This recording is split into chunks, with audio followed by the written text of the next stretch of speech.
Paso, Las Cruces communities, Eastern Iowa communities, Mid-Michigan communities.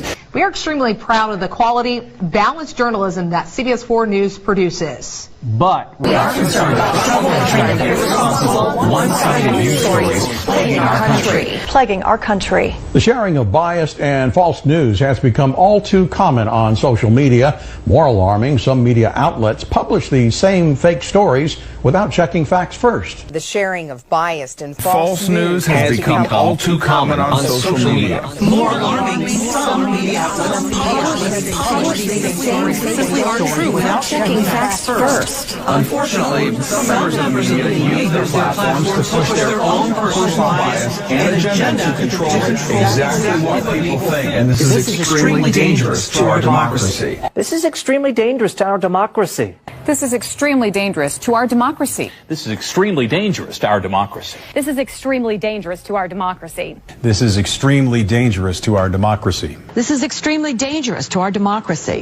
This is extremely dangerous to our democracy. This is extremely dangerous to our democracy. This is extremely dangerous to our democracy.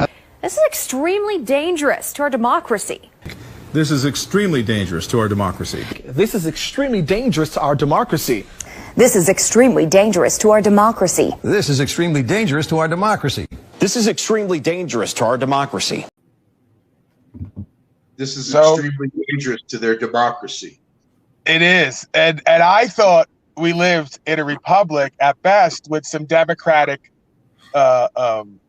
additions to it, some democratic qualities. But no, the new narrative is we are fully in a democracy, mob rule, collectivism. And if you want to control the collective, Rev and Steve, you got to control the information, right? So all day long. That's what we're doing here today. We're bringing some consciousness and awareness to the different words, terms, meanings, and definitions, status, and standing. So I'm going to let Steve take it away. Steve, get right into it because you had an agenda. We never got into it because we got caught up with Artie last time. Yeah, and pretty much, kind of my thoughts in again, what I'm trying to do is bring a healthy conversation to the matter and not just get inflamed on either side of the fence. We have to open our minds and to embrace where people are at. Most people are programmed we're all programmed by the system. And that video really shows that the media is 100% and they're just regurgitating what comes on the teleprompter. None of those people, once upon a time, there used to be real journalism where real journalists went out and found a story, brought it to the attention of the producers, and the producers published that story. But the thing is that this whole thing is 100% controlled by a greater force. You can call it the deep state, you can call it the QAnon, whoever you want to call it. It doesn't really matter. The bottom line is you just have to know that clearly shows you they got a message that they're putting out, and everybody has to say it. And then, for the record, there's Q and Anons. There's not QAnon. That's TV fabrication. That's like it's a threat to our democracy. But anyway, I cut you off, brother. But like Steve says, though, it definitely highlights the idea that free thought, free expression is not part of the time that we're living in. Quite the opposite. Everything is sanitized. Everything is uniformed. Everything is informed, right? They'll say, oh, you're not informed. They don't mean you're conscious and aware and making connections and have a demonstrable, explainable understanding. They mean you're not repeating the official narrative. Right. You're not in formation. You're not indoctrinated as you should be. And your indoctrination, the very thing that they accuse other nations and other things, this is exactly what's done here. They talk about it like my man said, you're going to stare at the thorn in my eye when you got a log in yours. It's like, wait a minute, you're not even conflating you're just saying that it's wrong for me to indoctrinate over here, but you do it every day. And your indoctrination is healthy, but mine's not. And my indoctrination is just an awakening. It's not about, I'm not telling any lies. I'm telling stuff I found to be true. So don't have to lie. That's the best part about having the truth. The truth can stand on its own 2 feet. Lies have to run up, down hills, get in and out of stuff in order to continue to perpetuate, because once the truth is out. Lies got to have a memory. Yeah. And this is the thing, is that when we accept where people are, then we got to go to where they are to help them find relief, like we had with Artie last week. I miss you, Artie. Yeah, miss you, Artie. But Artie has he's made a life living this, so he's not going to run to terminate what he's been believing in his whole adult life. He's not going to run and do that. Yeah, he ain't about that life. But that's the thing, is that it's just like, once you realize you've been wrong about something for so long, how do you walk away from it? And that's more or less what I think we have to do, is help people find a way out of their own way, in order to say, hey, we know this ain't right. And just to gloss over it and say, oh, well, it's just this, there's some things wrong in our system, but it still works. It's the best system out there. No, it's not. The thing is that we have to wake up to the jurisdictional issue. The biggest problem is the conflating of all of the jurisdictions into one. They always default to constitutional jurisdiction, when in actuality, we're in trust law, we're in state and municipal law, we're under military law, and all those jurisdictions are well and prevalent in our lives. Right. And then wait a second, Steve. You mean to tell me jurisdiction isn't the piece of dirt I'm standing on? That jurisdiction in Latin means to say the law, and that in fact there are multiple jurisdictions? You could be on one piece of land and be moved from multiple different jurisdictions? Wow, Steve, tell me more about this. And that's the hearty of the trick. And the trick is, it's in plain sight. Right. They don't talk about it. They just talk about everything. You have rights under the Constitution, and they are correct. They are not lying to you. You have rights under the Constitution. Problem is, you don't have rights under military jurisdiction. You don't have right under state and local government jurisdiction. You don't have rights under trust law. You don't have them, because you're submitting to that jurisdiction without even knowing it. And that's the reality of where things are at. And so they can say, hey, just go get a lawyer. Trust the system. The process will work itself out. It's easier that way, Steve. Like Artie says, and someone pointed out in the comments, just bargain with them, Steve. You don't want it to get really bad for you, do you? Exactly. And they want to scare the shit out of you. I say this all the time, that the biggest problem is our fear lives outside of us. That's right. And if your fear lives outside of you, then somebody can come along and attack it and use it against you with no problem. But if you're a real spiritual person, you really understand how your soul connects into the universe, you understand that fear is an energy. It's a negative energy, whereas your attitude is your positive energy. So if you pull your fear inside of you and connect it with your positive energy, you now have what's known as current. So current is in which the way energy flows. Hey, that's kind of like a charge, Steve, right? When they say they're going to put a charge on you and put you in a cell like a battery, right? So they're using energetic conduit conduction language. Thank you for bringing that up, because the charge is them charging your negative fear into the system so they control you. And by controlling your negative energy, your fear, your doubts of being free for a fucking traffic ticket, for jaywalking, or like for most folks, just being colored on a given day. They charge that energy, and if you don't know how to disrupt that charge and shift it, you're screwed. Period. So that's what the name of this arena and this game is, if you will, is essentially, like they said from the beginning of time, it's alchemy. They're going to put a negative charge on you, or lower elemental frequential, a lower frequency charge of fear, getting you in that lower space. And it's your job to move that up, right, into the heart space, into the neocortical space of free thought, united in spirit, right, and alchemize that. Turn the dark fear into light. That's why I was telling a woman and a guy yesterday, you've not completed the process. Not to say any of us are ever at a state of completion, but you've not moved past the process of letting their fear they put on your soul move you to your choice, right? These folks are moved to their position by the fear-based reality. They have not entered into the alchemical process of transmutation and transcendence. And see, that's a hard thing because none of that stuff is ever taught.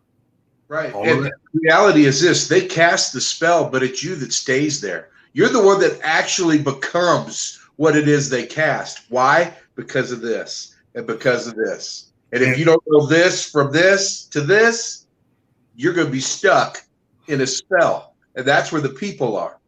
Yes. And what happens is that the non-understanding of your ability to control your own energy, that's what they use against us, period. So you come up to me and tell me, oh, your son ran over my dog. I can immediately have an interpretation of that of, oh, damn, what did my son do now? Or I have the understanding of, hey, let me look into this because, okay, you're saying that there's a claim. You're saying that there is damage. You're saying there's somebody injured. Was it my kid or was it something else? So depending upon where your mindset is, depends upon how you handle that situation. So what we have to do is all jump into the analytical side of saying, okay, tell me more. Because you just coming to me and telling me my son did something, you know, it depends upon your relationship with your kid, depends upon what you're going to say. If you're mad at your kid, you're going to be like, what that dumb son of a bitch do now? Well, that's, again, negative energy. As opposed to saying, I know he does things and I know he's not always right, but let me investigate the situation. So it's understanding how to analytically come at things and just have a different perspective of, I'm not immediately at fault, or the wrong you're saying that was done pursuant from me, because that you're talking about my kid. So you're saying I'm responsible in some regard. Okay. So that's another layer of dealing with it. But we're just talking about dealing with the flat energy of you bring a negative charge to me. How do I handle it? So we always have to operate from our positive attitude of what do we do? I could get mad. What do you mean my son came and ran over your dog? Who the hell are you? Why am I going to get combative? Because it may happen. You know, the bottom line is go find the truth. When you find the truth, then you let the truth stand. Mm-hmm. If you can't determine the truth, remain neutral. Don't give their charge any energy. Which is also a charge. Neutrality is a charge. But remain. See, I go back to true enough, right? I don't need to know the whole truth to know true enough. True enough is I have worth, I have value, and I'm not going to let folks like Artie or anybody else, because Steve, believe it or not, a lot of times when I buck up, there may be an element of my insecurity coming back up, because there was a long time where I let these folks keep me in a space of insecurity and self-doubt, and we ain't going back there. So yeah, I'm going to meet you with some energy, right? Some energy and motion, some emotion, because I'm going to speak it, right, to myself, if nobody else. You're not going to trick us out of our position any longer. If you want to play the ego game, play it. I'm going to check your ego, or you're going to look foolish. You can say that I'm crazy and I'm animated and I'm passionate. I'm all the things. I'm rude, crude, and lewd. What I'm not is I'm not wrong, because I understand true enough. I have worth. I have value. I have choice here, right? And you're not going to tell me that if I don't choose what you want me to choose, you're going to make my life harder, and somehow that's righteous. That's war. Those are war words to me, where I come from. Well, those are spells of submission, in that they're casting you. First, they're throwing all the assumptions they got on the table, that you assume that they're right. You assume that there's a law that needs to be followed. They assume that there's a pattern of behavior that needs to be followed. And they assume that you are going to be complicit and compliant with whatever the parenting narrative is. Understanding self, again, you know your truth. Well, I've battled out of that negative thinking to find this positive reality. So because of that battle, you're just bringing up old scars. So you're going to you're going to try to punch the bull in the nose, get ready for the horns. Because that's how it goes. You bring it to me, you're going to get the funk. So just be ready. So like they say, Steve, come correct. Don't come and insult my intelligence. If you're going to come and run game on me, you better come correct, right? Or not. Because I have that guidance and I apply it, and it means elevation, right? They tell me I'm high all the time. I must be. I'm elevated. You don't know where I came from, but you do know where I'm standing. And if you don't recognize that this was a journey, then you're going to get the business. That's point blank period. This is what it is. You're going to get the business. You gotta know that, hey, this somebody standing on something. What is he standing on? Well, they're going to run to their classic narratives. Oh, this is a extreme right person. This is a person, Trump supporter. This is a sovereign citizen. That's their narratives that they've created to typecast you and automatically get most people to not listen to you. Right. Because that's how it goes. If you're a Biden supporter, 50% of people don't want to hear what you got to say. If you're a Trump supporter, 50% of the people don't want to hear what you got to say. So they're not. That's 100%, Steve. But that's the point. That's 100% who don't want to hear what I got to say because I ain't for either one. When you talk the truth, you piss everybody off.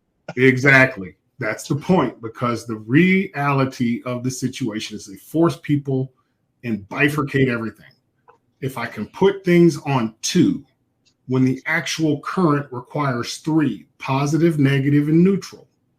If I can push everybody to one pillar or the other, there's no current.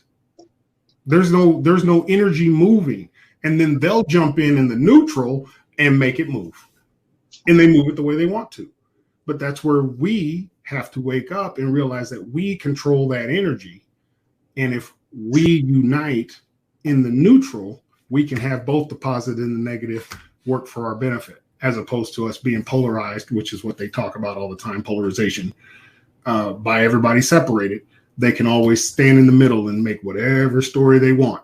And as long as they repeat it enough, because it ain't right, they just repeat it, much like the video you showed. If you repeat it 400,000 times and then so many people hear it that they don't even question that energy, they just say, okay, that's what it is. Why? Because my life is comfortable. I get harassed by IRS from now and then. Yeah, I get harassed by police now and then, but I'm comfortable. And then they give you benefits. They give you benefits, and they give you they don't give you rights. They just give you benefits and privileges. That's what happens under military rule. So what you're saying is we live in comfortable fear, and they keep us in comfortable fear. Absolutely. And because we're comfortable, most folks don't fight. Most folks will be well, it sucks. I'm sorry to see another person get shot in the face. I'm sorry to see my civil rights has been trampled on. Yeah, hey, Steve, I'm dead. Hey, Steve, don't you love the folks who all of a sudden start speaking French when it gets hot, right? When that fire starts hitting your ass a little bit, they start speaking French. Well, what are we all going to do? There ain't no we. There's you and I, right? There's you and I. We comes when we're in the jail together, when we're in the camp together. And it's still probably not going to be we, because the way you and I conduct ourselves, we're back to the energetic frequency. The way you and I conduct ourselves most of the time is not going to be the same, right? When you see how I carry myself inside a jail, around the convicts, around the guards, it's not like anyone else there. Not most of the people that I see. There might be 1 or 2 other people out of 1,000 people, 10,000 people who learn to conduct themselves that way. And that's why I get respect, right? I get respect from the convicts and I get respect from the guards, because I'm not at war internally. I'm not at confusion. I'm not in fear. I'm not in insecurity. They recognize my passion and my spirit, right? Well, that's the thing, is that you're grounded in that you both manage your positive and your negatives. And you are the neutral party that can shift the current whichever way it needs to go. And that's the true power of self, is being aware of self. Once you're aware of self, that's what gives you the respect.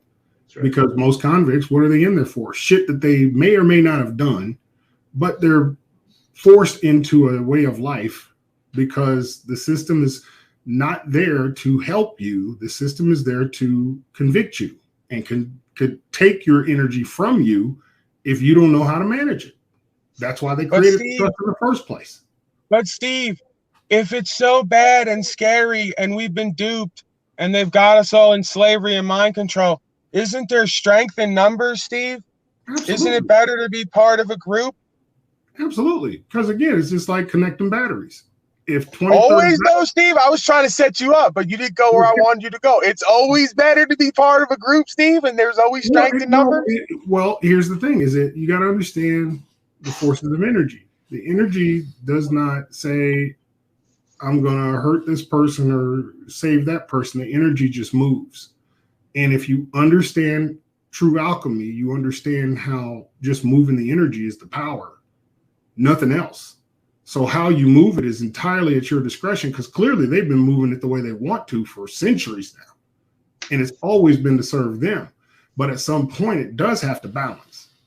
Because if you get too much charge over here, you're going to have an explosion, because the discharge is, you're storing up too much energy.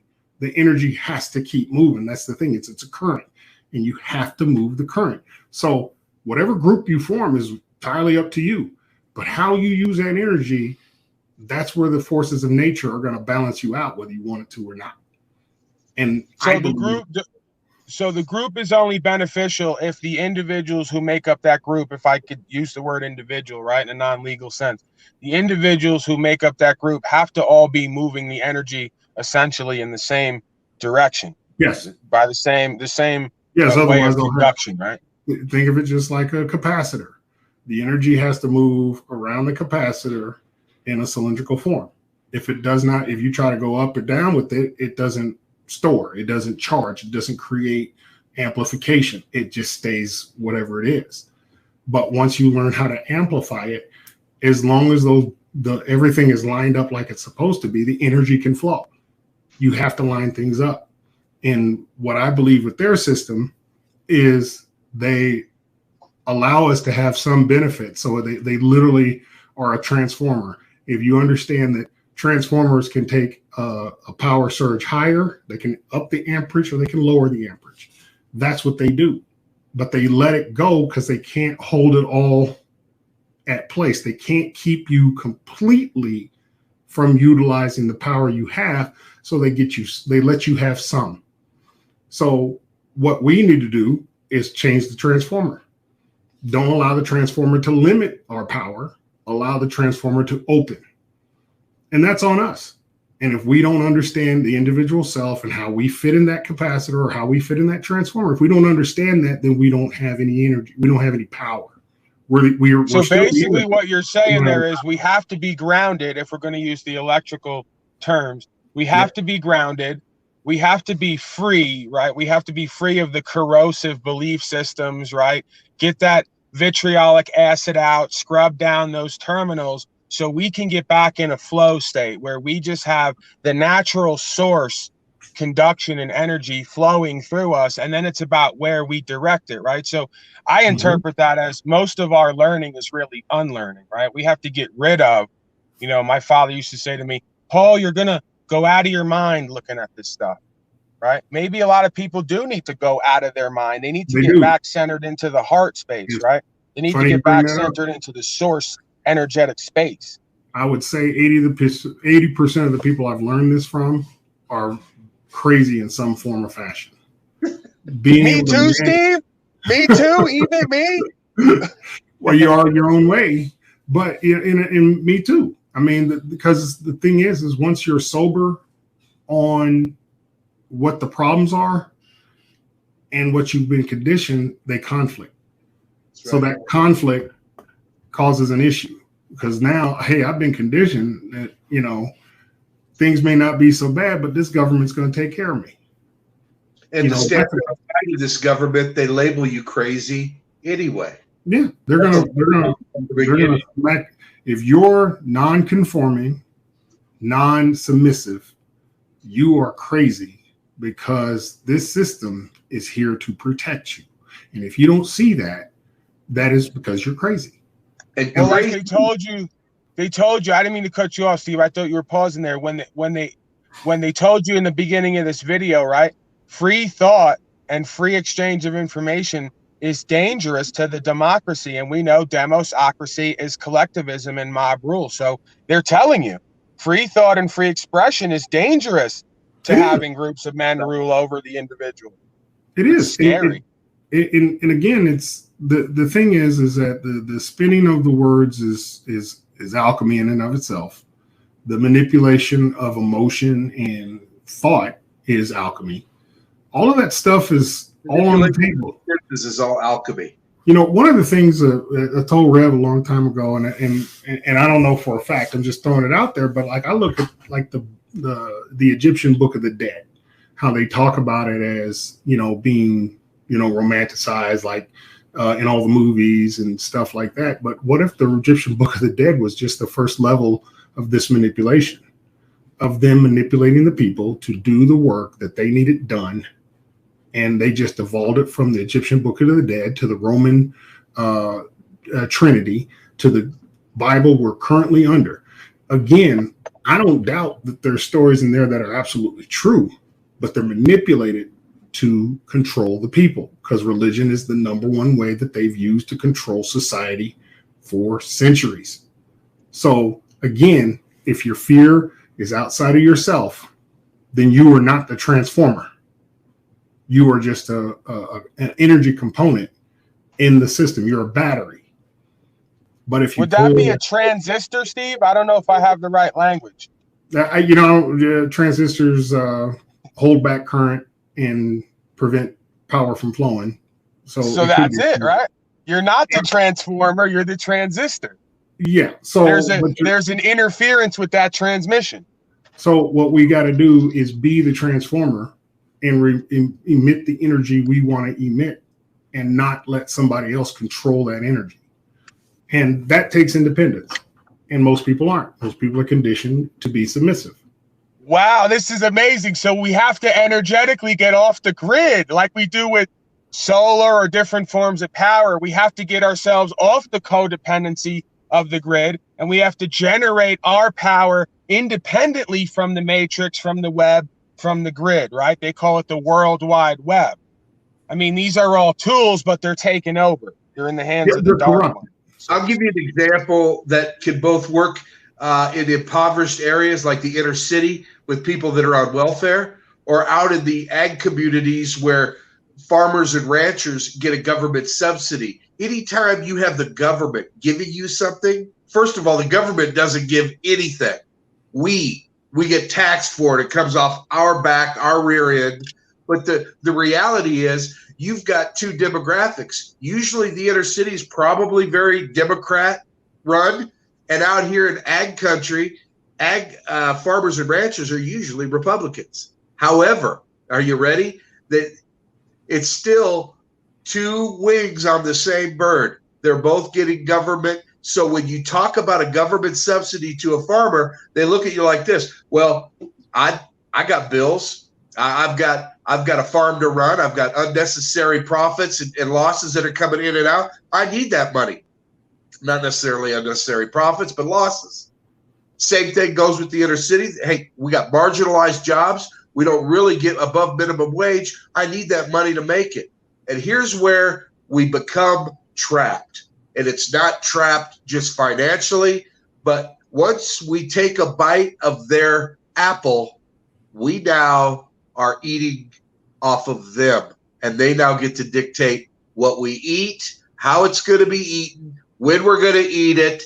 And now, folks, it doesn't matter if you're Democrat, Republican, if you're inner city, or if you're ag country, you're all caught in the same trap. That's really why. Is the system is designed to keep you encapsulated. It's scary how much the movie The Matrix is true. It's fucking true. We're all batteries inside of a system, plugged into them in every way they possibly can plug us in. And it's our soul that's plugged in, not our, which then controls our body. And that's how they manipulate us. So when you start understanding that you should and you have the right to challenge anything at any time pursuant to the Constitution, but just pursuant to God's law, you got the right to challenge anything. That's right. And when they tell you you can't challenge that, you tell them, what book are you coming from? Where are you coming from where I can't challenge it? Because if you're coming from military code, you're right. I can't challenge it because I'm under military jurisdiction. But under constitutionality, I can challenge anything. But again, that's the whole. How about God's law, Steve? How about just claiming good old God's law, universal law, whatever that is? I mean, I know A lot of folks out there are going to ask me, Paulie boy, how often do you win? Because we don't want to claim our rights and principles unless we're going to win. But I tell them, hey, at least you can win your self-respect back, right? At least you can win your discipline and will back, right? And then it gets real quiet, Steve. I start looking around. I go, where's everyone going? What you guys are leaving? What is a win? You know, I've always wondered what a win and a loss is, because when you're standing, you're not bowing, you're not kneeling. And when you're winning, you know, they say winning. Well, listen, Steve's been in a few games. I've been in a few games where I've lost even when I've won. And that has to do with injury and other ancillary things that happen. I guess my question is, for the folks that want to know what a percentage is, or my question is, what do you want to win? Because I don't want to win my freedom for a day. I want to win my freedom for my life, for the existence of this person, this people right here, not person. I'm not a mass wearer, but who I am, my name, and Steve. And here's the other piece. If I'm free and Steve's not free, that's not freedom either. If I'm free and Steve's free and Paul's not free, that's not freedom. You see, the difference is that we all have at some point the ability to stand. Are you going to stand for your freedom and maybe lose it for a day? Okay. Well, jail is for those who fear it. Otherwise, you end up like Paul, where you're running numbers inside the joint. You get free commissary for 2-3 days. That might be the bit. Oh, stop it. Cut it out, Rev. You know darn well I wouldn't be doing anything illegal or unlawful in there. Forget about it. If anything, anything, I'm giving them lawful game. They're giving me commissary for telling them my conspiracy theories about law. That's about it. I wasn't going down the negative trail of flipping cigarettes. I was talking more about maybe flipping trays, because they don't really cook that great of food in jail. That's all I'm saying. Anyway. I don't know. You said run a numbers. I thought you were talking about gambling. That's illegal and unlawful, Rev. But it's funny you say that whole time. Because I was literally watching NFL Sunday this morning with all the different commentators talking about the lines on the, and I just remember once upon a time when I was a kid, my uncle was a bookie, and he used to run book and whatnot. But now there's nobody doing his book because DraftKings done took it over. See, they illegalize it for you and me because if we make too much money, then we become independent, and they don't want that. So they literally monopolized all of gambling, and now they're running it, and they advertise it and promote it every day on and they got Kevin Hart on there. Come on down to bet.com. Bet.com, you crazy. As long as he's an authorized user, he's an authorized distributor of gambling. Enjoy it.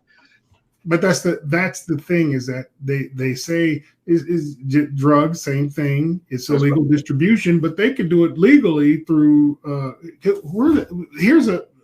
I'm sorry, I didn't mean. I'm jumping off the topic, but I come from Jeff City, Missouri. Why was Centralia, Missouri, the middle of the state, literally center of the state, one of the biggest drug capitals for drugs? And that's heroin, methamphetamines, and all that. Well, how did Centralia become that hub? I know they don't have poppy fields in Centralia. That's not the number one business out there. But these drugs get here through their system. That what stops Hershey, who's importing coca on the megatons every day into the country, what's to stop them from putting, say, half a ton of cocaine? Have you ever been to LA and you see those big merchant ships come in and they just got hundreds of cargo on there? What's to stop one of those from being full of poppy seeds or whatnot? Not to mention Merck, who is the actual distributor of opium throughout the world. What's to stop them from selling, this amount goes to the big pharma industry and this amount goes to the streets? I mean, well, Steve, we have the videotapes where when we went to war in one of the 2 or 3 countries that had nothing to do with 9/11, even though we never went to the country they say had something to do with it, I believe it was Saudi Arabia. We went to these other countries, right? And when we went there, they said to Mujahideen, we decided that we've been noticing that even though we're profiting off of these poppies, you're making it into heroin, and it's causing a whole bunch of addiction and problems. So our new, I forget the Muslim word, hadith, I forget the word that they use, the new dispensation of law, religious law, is we're no longer going to grow poppies. And the troops came in and said, the hell you ain't. If you ain't going to grow them, we're going to guard it and grow it, because someone's got to make this damn money. That's what the CIA and all these other organizations were started out of. That's not Paulie's conspiracy theory. Their original purpose was to gather funds on the black market or the underground or different corporate means to do black projects, to fund the development of different technologies, and to basically overthrow other nations, right? That's what they're that's the origination of what this all is, right? All about they let us know everything they do, and this is the rule for Alchemy, and I don't know why, but anything they're getting ready to do on a mass scale, they got to tell us first. Or put it on The Simpsons. Put on what? Put on The Simpsons. That'll do it too. But I love it, Steve. I love it, because if the slaves like it, I love it, because we could sit here and point fingers all day long about who's doing what. Just like the folks on the other platform, they say, Paulie, shut up, you whitey, you can't talk about black culture.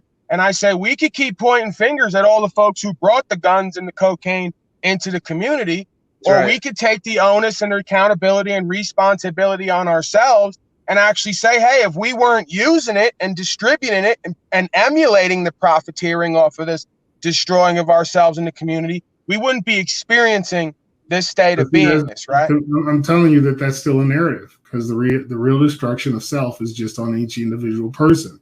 They just inundate certain areas with the illegal distribution of a product just because they want to criminalize anybody in commerce they can. Because what's your real crime? If you sell a product that people want, that is not a crime. The selling of the product with their fiduciary notes is the crime. That's right. So if you were in advice to all drug dealers out there, use Ethereum, use Bitcoin, use anything but Federal Reserve notes, because any of those coins that don't have a true government flag that's over their means of exchange has no jurisdiction over what you're doing. So when they do drug bust, they got to catch you with the drugs and the money. If they don't catch you with Steve, the money, I gotta stop you there. I gotta stop you right there. Okay. I absolutely not will I on this platform enable the business dealings in any form of illegal and illicit substance, Steve. Some folks would say grown men and women have a right to use whatever they please and put into their body whatever they please. It's part of a free will and a free choice experience. I, however, trust the officials and the experts, and I know that that's unsafe and harmful, right? Except if you're in San Diego, California, where now, and Chicago, you can pretty much rob anybody, rape anybody, steal from anybody, shoot fentanyl on the sidewalk and move your bowels, and it's all legal, or you get a small fine. So hippie hooray for freedom. It's all coming about. It again. No cash bail in Chicago. I've got to tell you, all I got to say is all my homies in my hood in Chicago all went, okay, it's time to criminalize everything. No cash bail in Chicago or Seattle. So that being and I get your mocking of what the system is. I'm only saying that, the reality is that they just want to control it all. That's right. When they're standing here controlling gambling, that's like, to me, it's like, really? I mean, you used to be able to go to your bookie on the side of the street and say, yo, give me 20 on the over-under for Cleveland versus San Francisco. And that guy's gone now. He can't even do that business no more. And it wasn't that clearly it's legal, because once they got it and they control it, then it becomes legal. When they got opium and heroin and they're controlling that, it's illegal. But if you make a side hustle on the same thing, you try to kill somebody's pain by selling them some Oxycontin, it's illegal because the doctor didn't prescribe it.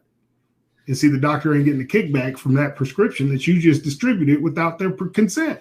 So, this is the hardest part of what we're dealing with, because they put the narratives out, and the narratives condition us to vilify and look down upon anybody that does commerce without their consent.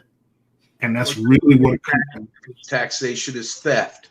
If you don't pay taxes, they look at you like that's anti-American.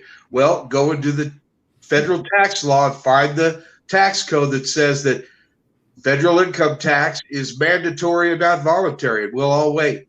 It's the same thing. It's all that very thing. Why do you have a high-profile case when you attack Willie Nelson or you attack what's his name? They wanted Willie's weed. They wanted Willie's weed, dog. That's all they wanted. Well, they attack him. What makes him a high profile? He's no more high profile than you or I. That's right. Hey, what they did to I believe it was Joe Frazier. That man died penniless. That was purposeful. The same thing with Ali. Ali controlled the voice, and they didn't like that. So they did everything they can to make his life as miserable as they could without killing him, because they know if they killed him, he becomes a martyr. But by dragging his name in the mud and saying, "Oh, he didn't pay taxes. Oh, he was getting kids out of marriage," anything to drag your name down, they're going to do that, because that's how the system works. Because if they can't control when you tell folks they don't have to pay taxes, half of them come back with, "Yeah, ask Wesley Snipes how that went." Right. And then they'll proceed to tell me how Wesley Snipes had all the best attorneys who had turned over his property and his rights. You're not getting it. You're not getting what's being put forth, right? They're showing you the images of high-profile people, more rich than you, more powerful than you'll ever be. So if they can't get away with not paying taxes, get away with it, then you can't get away with it. We're not getting away with anything. Wesley Snipes clearly doesn't understand what Artie doesn't understand or doesn't want to understand or won't tell you. The same thing that Wesley Snipes' attorneys don't understand or won't tell you, that you're being represented. Rather than present yourself, you're being represented as something other than a man and woman with God-given rights. God-given rights dictate I don't have to give the proceeds of anything that I create or make to anybody under coercion and duress. And that's commercial law as well, right? UCC 308. Well, the attorney, they're all in it together. If you're an attorney, you are a subject of the court. And when you approach the bank or the judge, which is what we found in Black's Law Dictionary, really we're just talking about money exchanging hands, going from the have-nots to the haves. That's how they rule us. So when we approach a judge or the bench in Black's Law Dictionary is bank. And that's what when Steve or Paul or Kevin goes before the judge, the only thing they're looking at, what are they looking at, Steve? They're looking at the estate. They are not looking at you. You're just standing in as the surety, and it's in bank, ENBANC, not BANK. But when you go before the judge, you're going before the entire judicial bank of that county, and they're literally just auditing your estate. That's all they're doing. And when they audit your estate, representing you is already in on the game to take your money. Well, he's a subject, so he may or may not know the game. This is what happens with lawyers all the time, because everybody gets a chance to sell out. And when you get your chance to sell out, it's what are you going to do? Are you going to go ahead, put your soul here on the table, and we'll let you in? If you don't put your soul on the table, then you're going to stay out there, and you're just going to be a miser, because you're not. Good luck in paying your student loans back, because we're not going to give you the cases that are going to get you in. When you come in here with whatever your case is, we're not going to let you win. So it's going to be hard for you to make an income. Steve, isn't that what Shaitan, the metaphysical archetype or allegory or metaphor? Shaitan brings the Christed being, right? Man in his purest form up on the hill and says, like Artie said to me yesterday, if you would just conform and admit that we are God here in this realm, we'll take all the pain and suffering away from you, and we'll bestow all the riches upon you. But what profit a man, Steve, if he gain the world but lose his soul?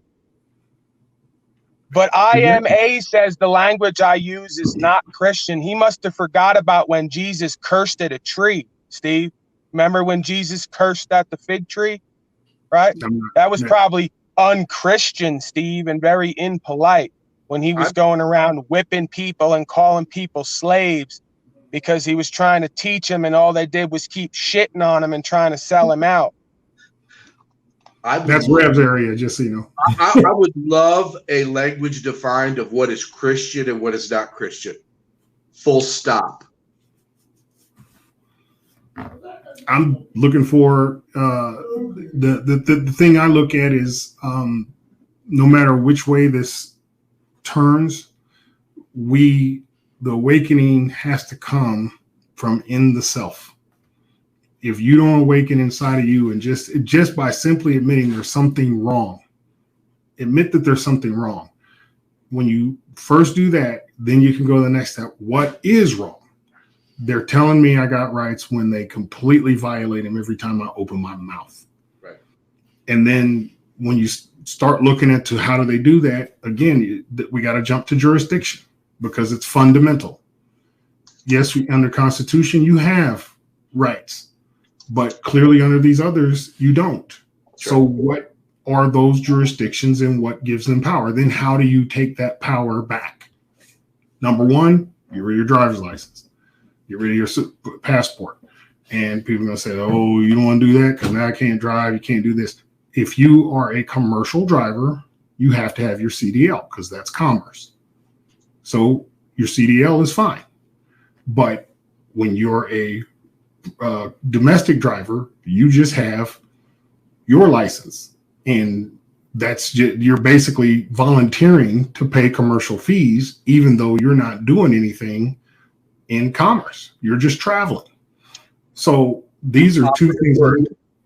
The operative word is you are traveling, not driving.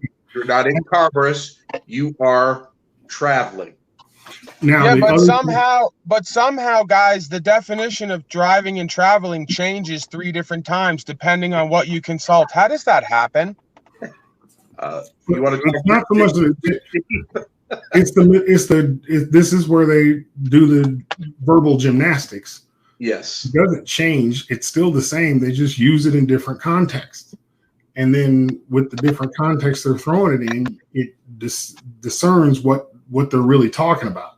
So when you talk about driving or traveling, well, here was the other point I was trying to get to. You have to get a non-commercial license through the Bureau of Consular Services, which gets you a tag for what's it called? First, I get ambassadorship, like a UN person. It's a limited diplomatic immunity. Diplomatic immunity, that's what it is. It's limited though. You can get a full consular tag, which provides diplomatic immunity indefinitely for as long as you own that vehicle.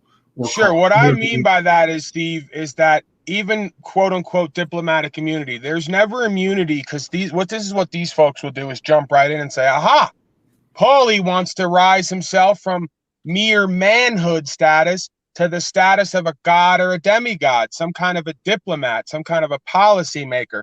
The idea of diplomatic immunity is essentially I'm outside of the construct of your local or foreign policies and codes, but the rules still apply to me. I can't cause loss, injury, and harm. Because they'll try to say, this guy wants no rules. He wants to ride around town like some kind of head of state, like the Pope, and bleed children and drink their blood. Not really, Steve. I was saying that for entertainment. That was me being crazy on an entertainment channel. Sometimes I do that. Next episode. That's not real. That's not real. That never happened. It's funny you say that because if you go to the U.S. Department of State, Bureau of Consular Affairs, it says Bureau Home, About Us, and for travelers. Interestingly, for travelers. Not for drivers, but for travelers. That's right. And you can get diplomatic tags from them. You have to present yourself as a independent nation, which you are, but you have to understand how that language is twisted. So that when you go there, most people are going to look at that and be like, I don't think I'm a diplomat. I don't think I'm a this. I don't think I'm a that. You have to know who you are. But this is their perversion of the language that completely manipulates what the meanings are, and so on and so forth. But I would encourage everybody, go to Bureau of Consular Affairs, CONSULAR Affairs, and start reading the website.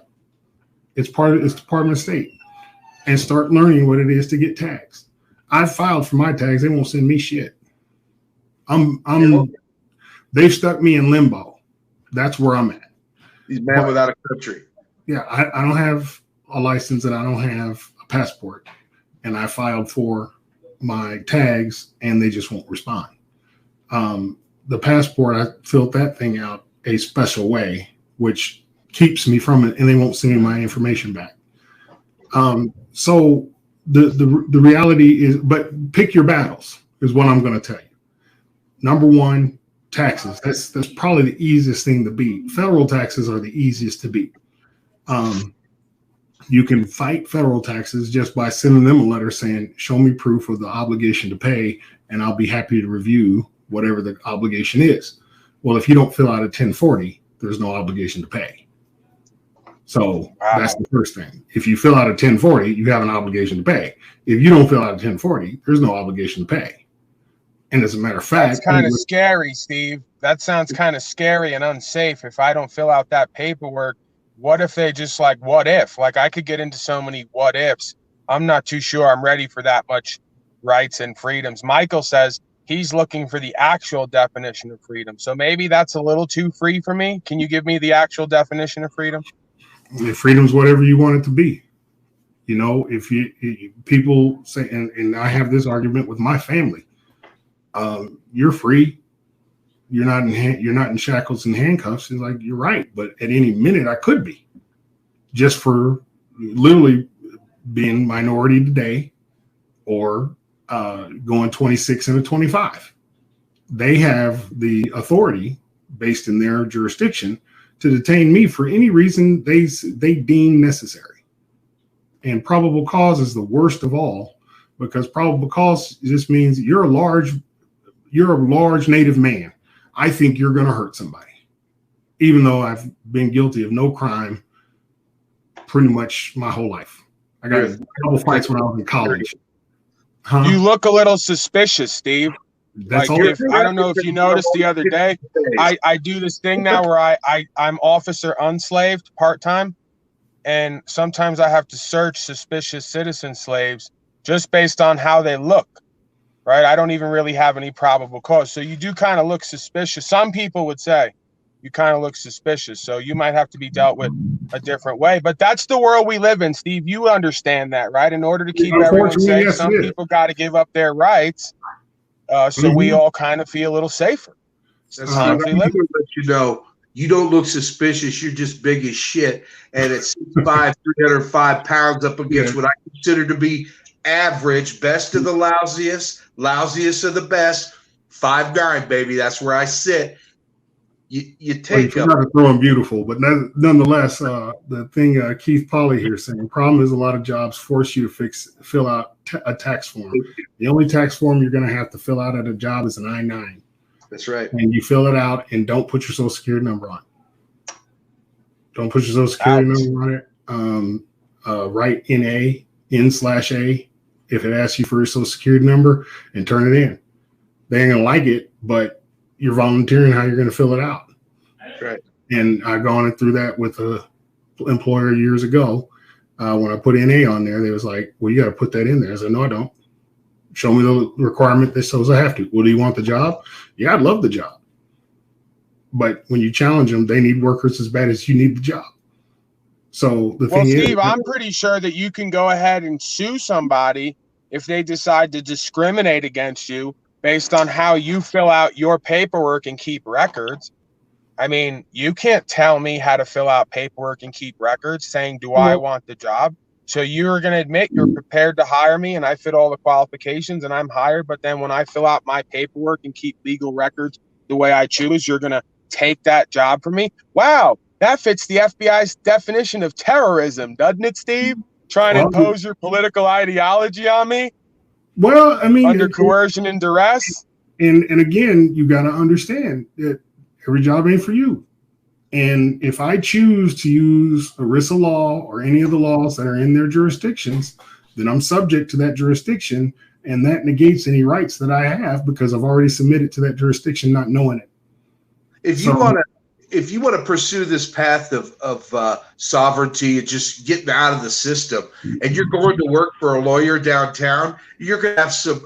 Hey, I mean, I hope I'm not the first person to tell you you're going to run into some problems, and a lot of it because that business is all about legalese. Now, you could take that to Target, you could take it to Walmart, you could take it to any state institution, any government institution, if you will, any police department. Those are the things that when folks start saying, hey, listen, I'm stepping out, we're not just stepping out in our private life, you're stepping out your whole life, which means the monies that you're making or have made are probably going to come from a different source.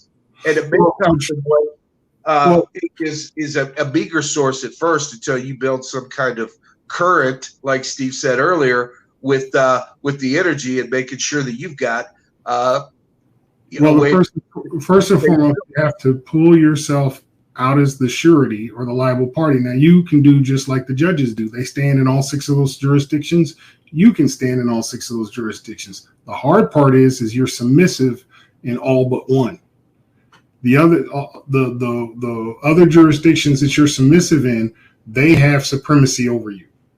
But when you stand firm in constitutional jurisdiction, you got to know how to navigate, and it's really tough when you're submitted to those other jurisdictions. So that's your challenge. And you have to remove yourself from 1 or 2 of them so you can start having more of your rights acknowledged because you're not submitting to any assumed or presumed contract. That's under UCC. The Constitution has always been on the part of the plaintiff, or excuse me, on the defendant, not the plaintiff. So the plaintiff has to come with the goods. The state has to bring charges. They have to have substantiated facts. If they don't, they dismiss. Under the Constitution, you're correct. But under their jurisdictions, they don't. Under their jurisdictions, you're guilty till presumed innocent. That is not correct. Innocent till presumed guilty. Under their jurisdiction, you're already in violation because you haven't claimed your proper estate. So they're managing your estate on your behalf. And because you don't know that, you're the liable party no matter what. So all they're doing is trying to determine how much you owe. Because you already owe because you're the surety. But they're just trying to determine how much, as opposed to did you actually owe anything or not. It doesn't matter to them. What they care about is how much you're going to pay them today. So then, Steve, lo and behold, then you're saying there might be something to this all caps name, like on the charging instrument that I have from Pagosa Springs, where it says on one side of the paper, the man, upper and lower case name, given family name, and on the other side it says surety, all caps name, and they want you to sign under both of them. Mm-hmm. So right there, they're trying to give you a contract where you take on the commercial liability of the all caps person, which is known as the surety. Okay. Now, with that very statement, understand something. You ain't got to sign shit. The reality, though, is because that all caps name was created by the state, it's their property until you claim it. So until you claim that property, you're liable because it mirrors its color of law. It mirrors your image, and under their law, you're subject. So you have to make your proper claim. You don't make your proper claim, they'll hold you liable for everything. So that's the hardship that most folks just don't get, is that you're in their jurisdiction and they got you by the nuts, whether you want to be or not. And if you don't sign and you don't make your claim, they're just going to hold it all against you. And as soon as you sign, especially when you sign a surety, that just gives them validation for what they were trying to do in the first place. So it's a no-win scenario, other than in order for any contract to be valid, there has to be a remedy. There has to be a way out. And what they've done is they've literally built a labyrinth of mazes of how do you get out of these damn things. And that's what you fought and I fought. And that's why I'm stuck in limbo, because they refuse to let anybody out. So, well, yeah, it's more mind control pimping, where they say, well, our law says there always has to be remedy, so we provide you the remedy. Go through our systems, our institutions, our representatives, and we'll decide what that remedy is for the greater good, right? And it never goes that way. So, Steve, what do you want to do? Because we're coming up on an hour here. Do you want to cut it an hour? Come back. Sorry, I'd like to answer some questions because we done covered a lot, and I'm sure folks got some questions. Okay, yeah, we could take some questions. So if anybody has any questions, if anybody wants to come up, I did put the link in the chat. It should be starred and highlighted. So I'm going to go ahead and drop it down there again one more time so that we can do our due diligence, so to speak. And yeah, if anybody wants to jump up, get into something, we can pretty much go as long as you want to take it. If you want to do another hour, or just do an hour at a time and do another one tomorrow, whatever you want to do. If it, depending on if we do get questions. Monday's kind of filled up on me on accident, so I don't have a lot of time tomorrow. But Tuesday, Wednesday, probably real good. But like I said, my biggest thing is that there's so much to cover. And there's so much. I don't like to just bitch and complain. I like to find solutions. And I found a lot of solutions. And I would implore anybody to keep it simple, stupid. Don't try too hard. Don't think you have to be super versed and whatnot. Don't do that. That's, just know thyself. Know you. First, get to know yourself and what your desires are. Because do know that this system is designed to manipulate the shit out of you. So the number one weapon is deception, and it works. It is powerful. It is The Art of War by Sun Tzu. If you want to really do some research, just read that, because that's what they're living by. Everything they do is military construct. Lube ass. Don't insult this man, Steve. That is Mr. Lube Ass, the one and only. Sounds slick. Can't hear you.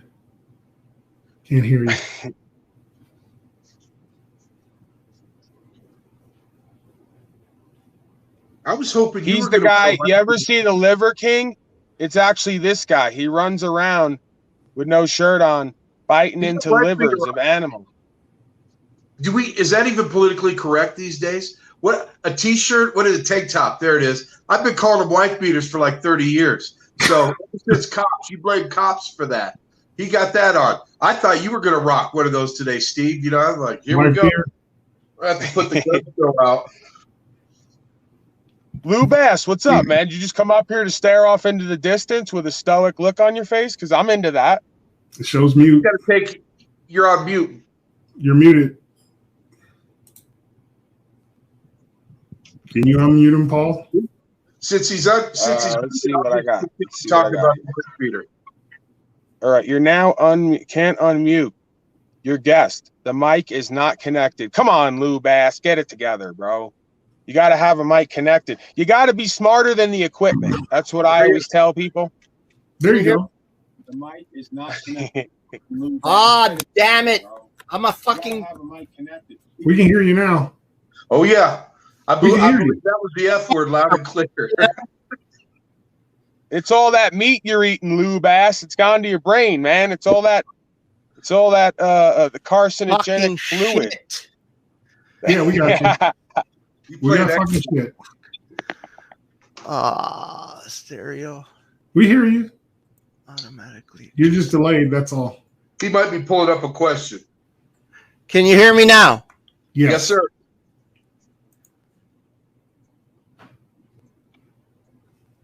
Fucking shit. We can hear you. Volume. He's trying to tell you that. Can you hear me now? Yes. That You probably got him angry, Oh, man. fuck. That's Sorry, I'm a boomer. I'm a little bit useless with these computers. I do it. Okay, good. I wanted to ask a question. Go ahead. I wanted. Damn it. I'm reverbing now. Oh. That's your mic. I'm fucking. Can anybody there or no? Yeah, I can hear you. You're fine. You're loud and clear. If you got a Lou Gehrig in your own ear, that's fine. But you're clear here. What did he get? He got thrown. He got thrown, man. I don't know you what. like Lou Gehrig? You know who Lou Gehrig was? This is. It is. Come on. Day of my life.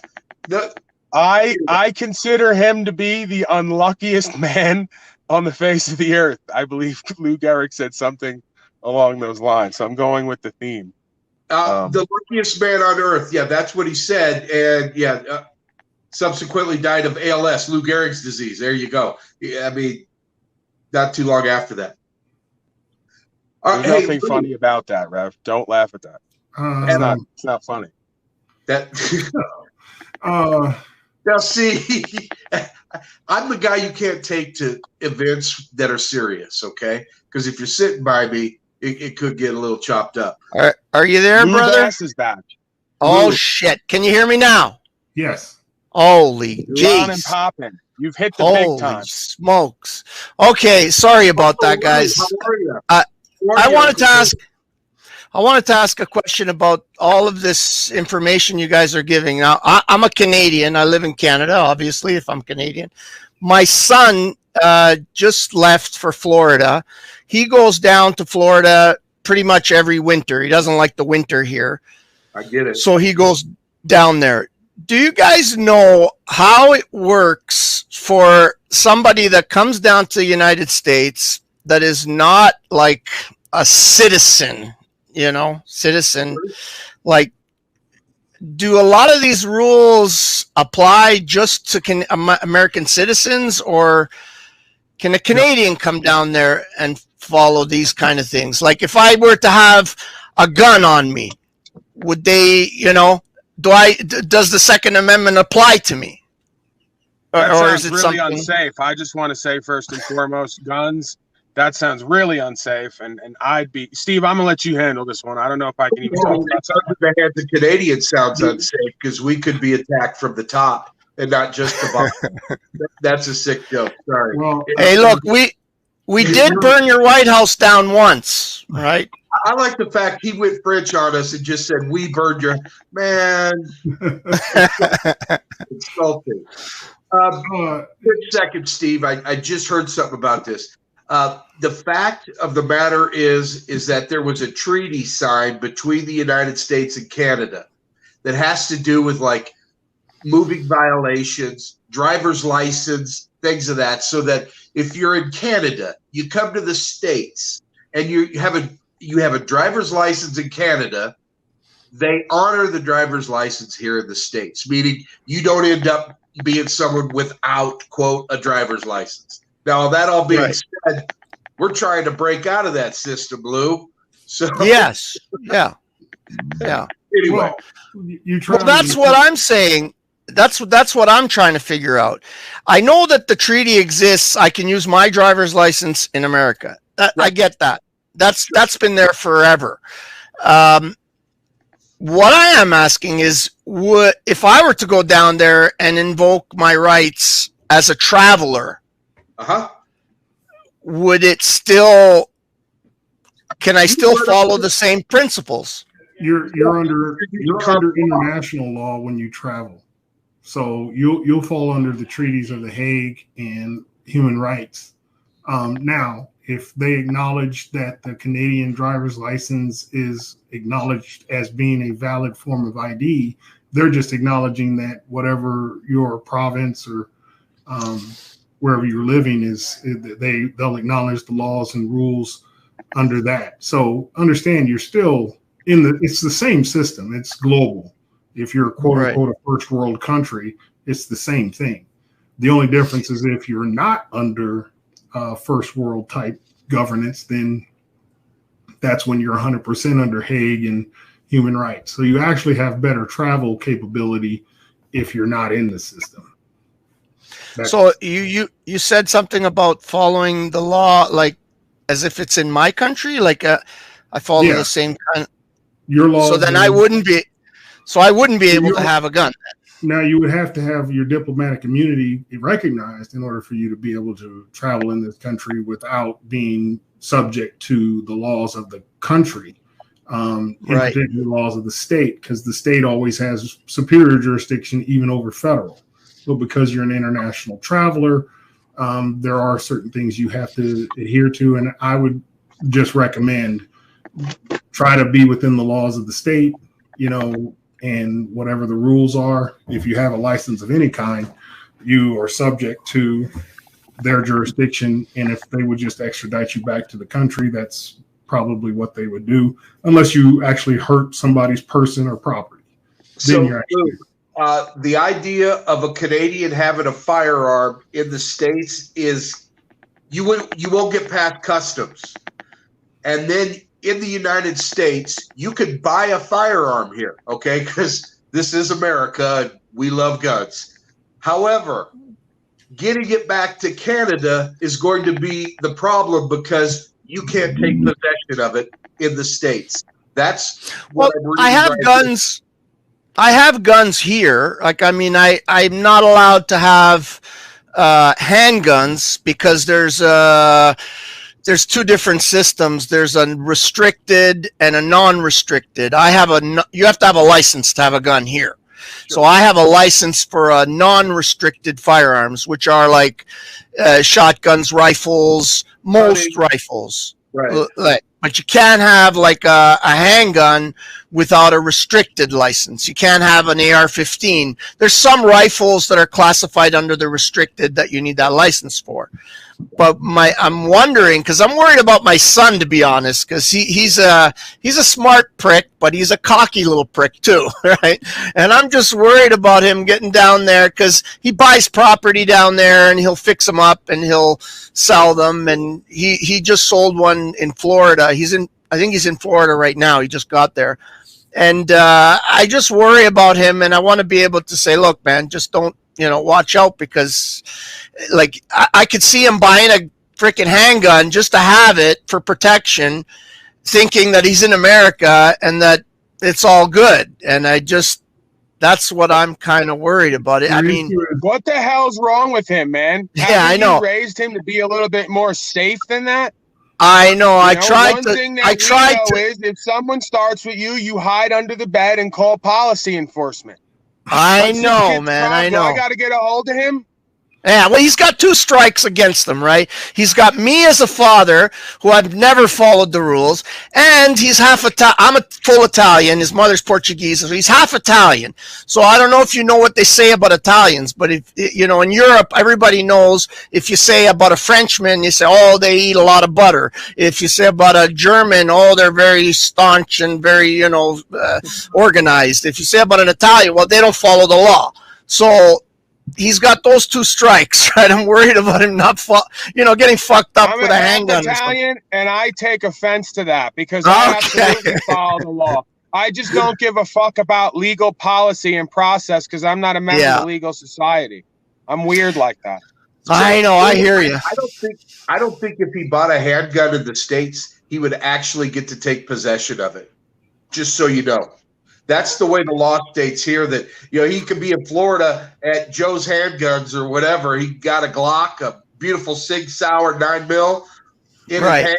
That's going to be the last time he touches it because once he purchases it as a Canadian, he can't take possession of it in the United States. He'd have to literally send it back to Canada. Really? Makes sense? Wow. Yeah, Amazon. It's absolutely convoluted because when you said that, I'm like, well, we have reciprocal laws. We're obviously sister nations where we don't have a guard on our border. We simply walk across the border. And we have treaties. We do a lot of commerce, a lot of trucking. That all being said, I know that there's some craziness in how Canadians structure American because if I'm an American, I get a DUI in Canada, that's a lifetime ban. And I've worked on that. I've worked on trying to go hunting or fishing back up in Canada. They can't do it. I don't know. I don't know if that's reciprocal in the States. That all being said, I know that Americans go up and hunt in Canada. I know that Canadians hunt in the States. Yeah. But it says right here that they cannot take possession of a firearm if they buy it here. That is Canadians. So that's something that, he may want to think about. Buy a pair of nunchucks, get a spear. Bow and arrows always worked. I mean, Shoot. But what about if he buys it off somebody like that he knows? He meets somebody, he's got a nice little handgun. He says, "Oh, I'll sell it to you for a couple $100," and he buys it that way. Some terrorist, right? Some terrorist is what you're saying. Some freaking American, extremist. A rebel, you know, one of those American rebels, you know, one of the ones that don't love the British. It's an unregistered handgun, and the only thing is the federal government here can label you a possible criminal of war, and if they label you criminal of war, then those statutes those are going to hit. Those aren't you're not going to miss those. They're going to keep them real safe. Yeah, I know. So just get what you can get, and you can always mail shit. You can mail it and if they inquire it or hold on to it without your consent, then that's another story. But definitely check the federal regulations between Canada and the U.S. before I'd send any weaponry of any kind. Well, I know I can take I've gone hunting in Nebraska and different places, and I could take my long guns with my Canadian license. We don't have a registry anymore, thank God. They did start the process of registering guns under the freaking communist fucking red team. Our red team, let's put it that way. They started it, and they should. Keep everyone safe. And they started that, but luckily it got canceled. I think it got canceled just because it cost them so much money. They estimated at $2 million to register all the Canadian guns. They had spent $2 billion and still hadn't registered half the guns. So they ended up throwing that out. So we don't need a registered gun, but we do have to have a license, and we can cross the border. More taxes, man. Will you fucking pay more taxes so we can afford to keep you safe? What's your problem? Listen, I'm trying, but I don't have a bank account, so it's really hard for me to find where to put my taxes. Like, you got to get a check, and I don't do all that stuff. I deal with cash. Just bring it down to the local constabulary there, and we'll take it, man. You don't have to make it so complicated. What's your deal? In silver bullion, right? You want it all in silver? Whatever. Bring it down to whatever. We'll take it. It's all good. I will say this, and I don't listen, Paul. I'm sure if you just ate a steak, all this freaking sarcasm would just go away on its own. Just have a steak. You'll be fine. You'll be fine.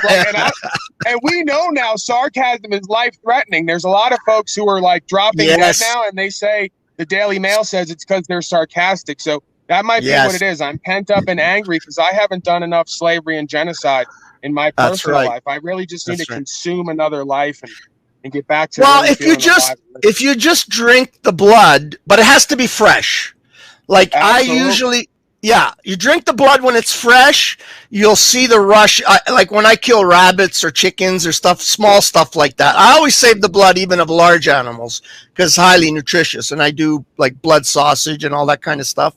But it's interesting though, when I kill a rabbit or a chicken, something small, I'll literally take a cup and drain the blood into a cup and just take it like a shot. And I swear to you, it is almost as if something happens. Like I used to do drugs. I'm an ex-junkie myself. I used to do heroin, coke. I was mostly heroin was my love.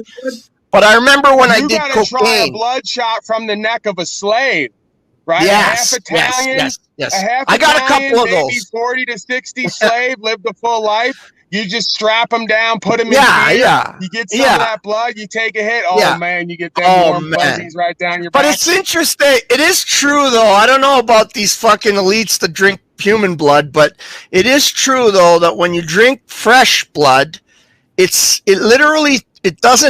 has an interesting taste. It's almost sweet. And I remember when I first did my first injection of cocaine, because I used to inject. Did I lose you guys?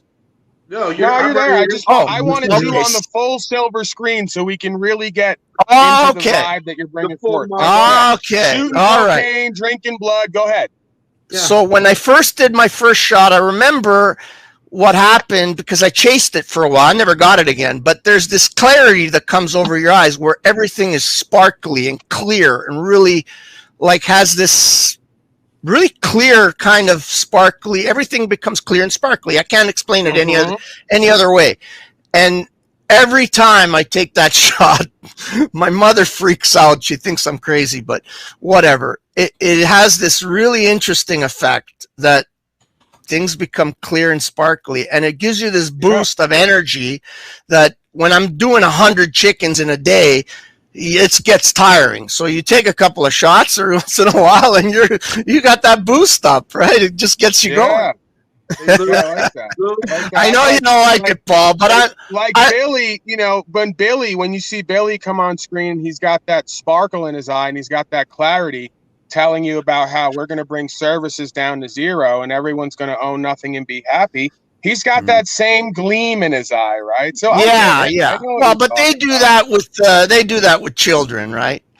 Children are different. Oh, that's wrong behavior, right? Yeah. I mean, those for are humans, it's wrong. Animals who can't speak for themselves. Like, it's not the same as defenseless young ones who can't speak for themselves.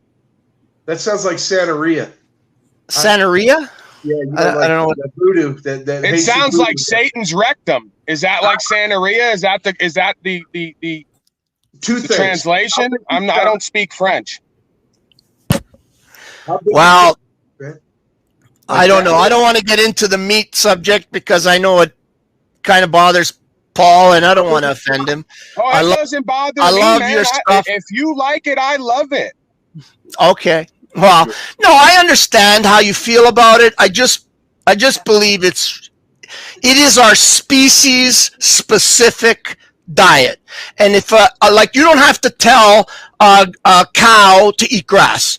It's a species specific diet, and it eats grass. Whether you can tell it to eat anything you want, you can put anything in front of it. As soon as it sees grass, it's going to eat grass. And human species specific diet, in my opinion, is flesh. It's just, you know, I'm not even flesh particularly. It's more the fat. Like our ancestors would often take the flesh of the animal and dry it and put it away for times when they didn't have, you know, enough. So they would save that because it would last longer, and they would use the fat.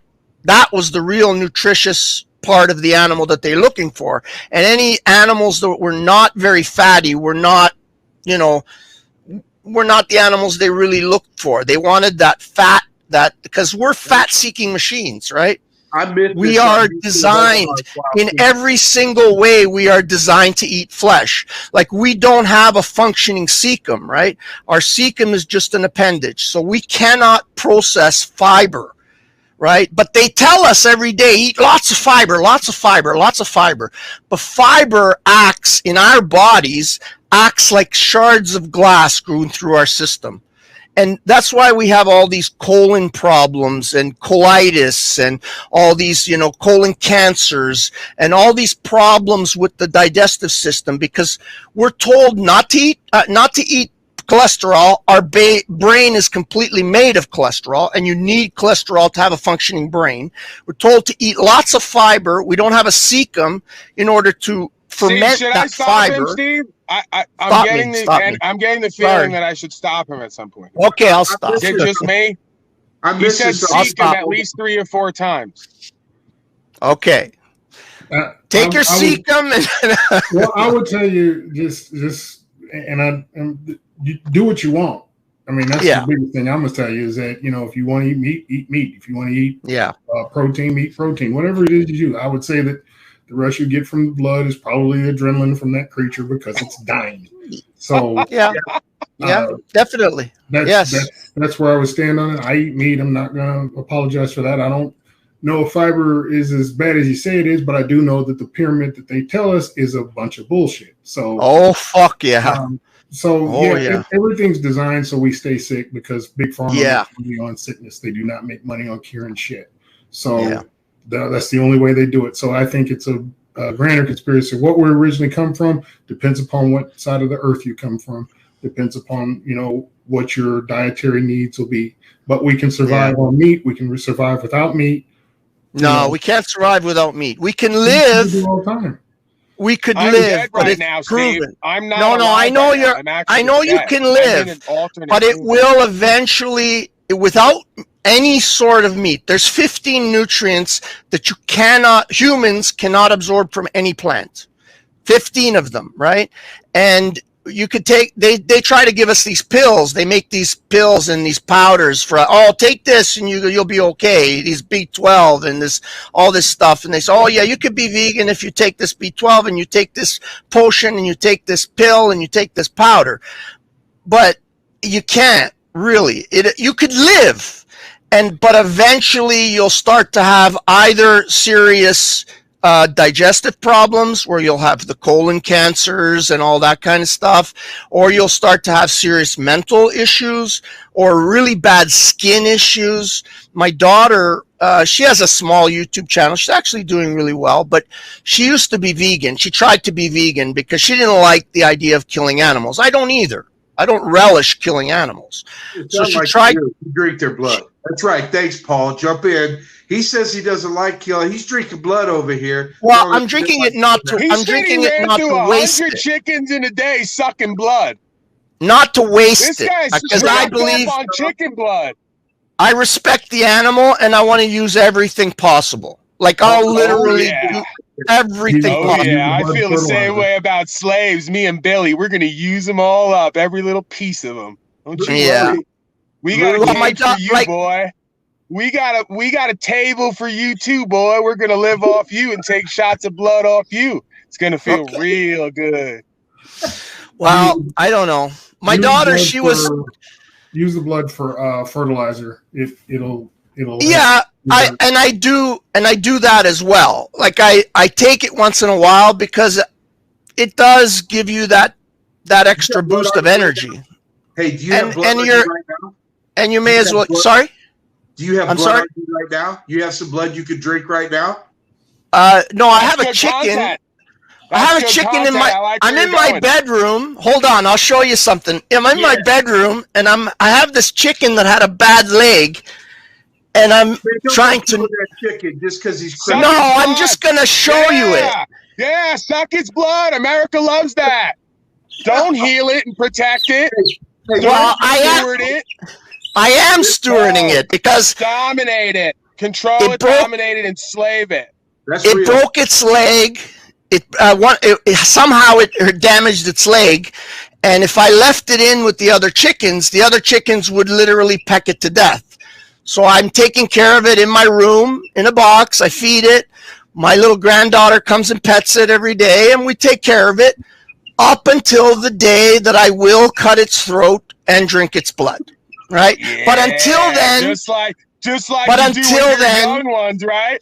You raise them up, you rear them, and then you send them off to Shaitan and its institutions to have its metaphysical soul sucked. Yeah. One big emulation karmic cycle. I love it. But until I kill her humanely, up until you went with humanely, his voice changed when he said "up until I eat it," and I'm like, I'm just playing with you, But I will be harvesting this animal for food. Yes. Oh yeah. But until then, don't worry. Until then, I will respect it. I will respect it. I will take care of it. I will mend its leg. I just took the. You'll let it vote. You'll let it vote. No, that's immoral. I just took the string off its legs because I had the legs tied because the legs were flailed, and you tie them together to get the leg to function again. Yep. So I just took that off, but I will mend her. I'll take care of her, and I will make sure she has a good life. But her purpose is to drink its blood. Up until the day I cut its neck, drink its blood, and eat its flesh. Yes. Just like the state farm we live on. You have a good life. We're going to keep you safe. And then its true mission will be successful, right? Because absolutely, a chicken or many animals are prey animals. Like a wolf is not a prey animal. We are predators. right?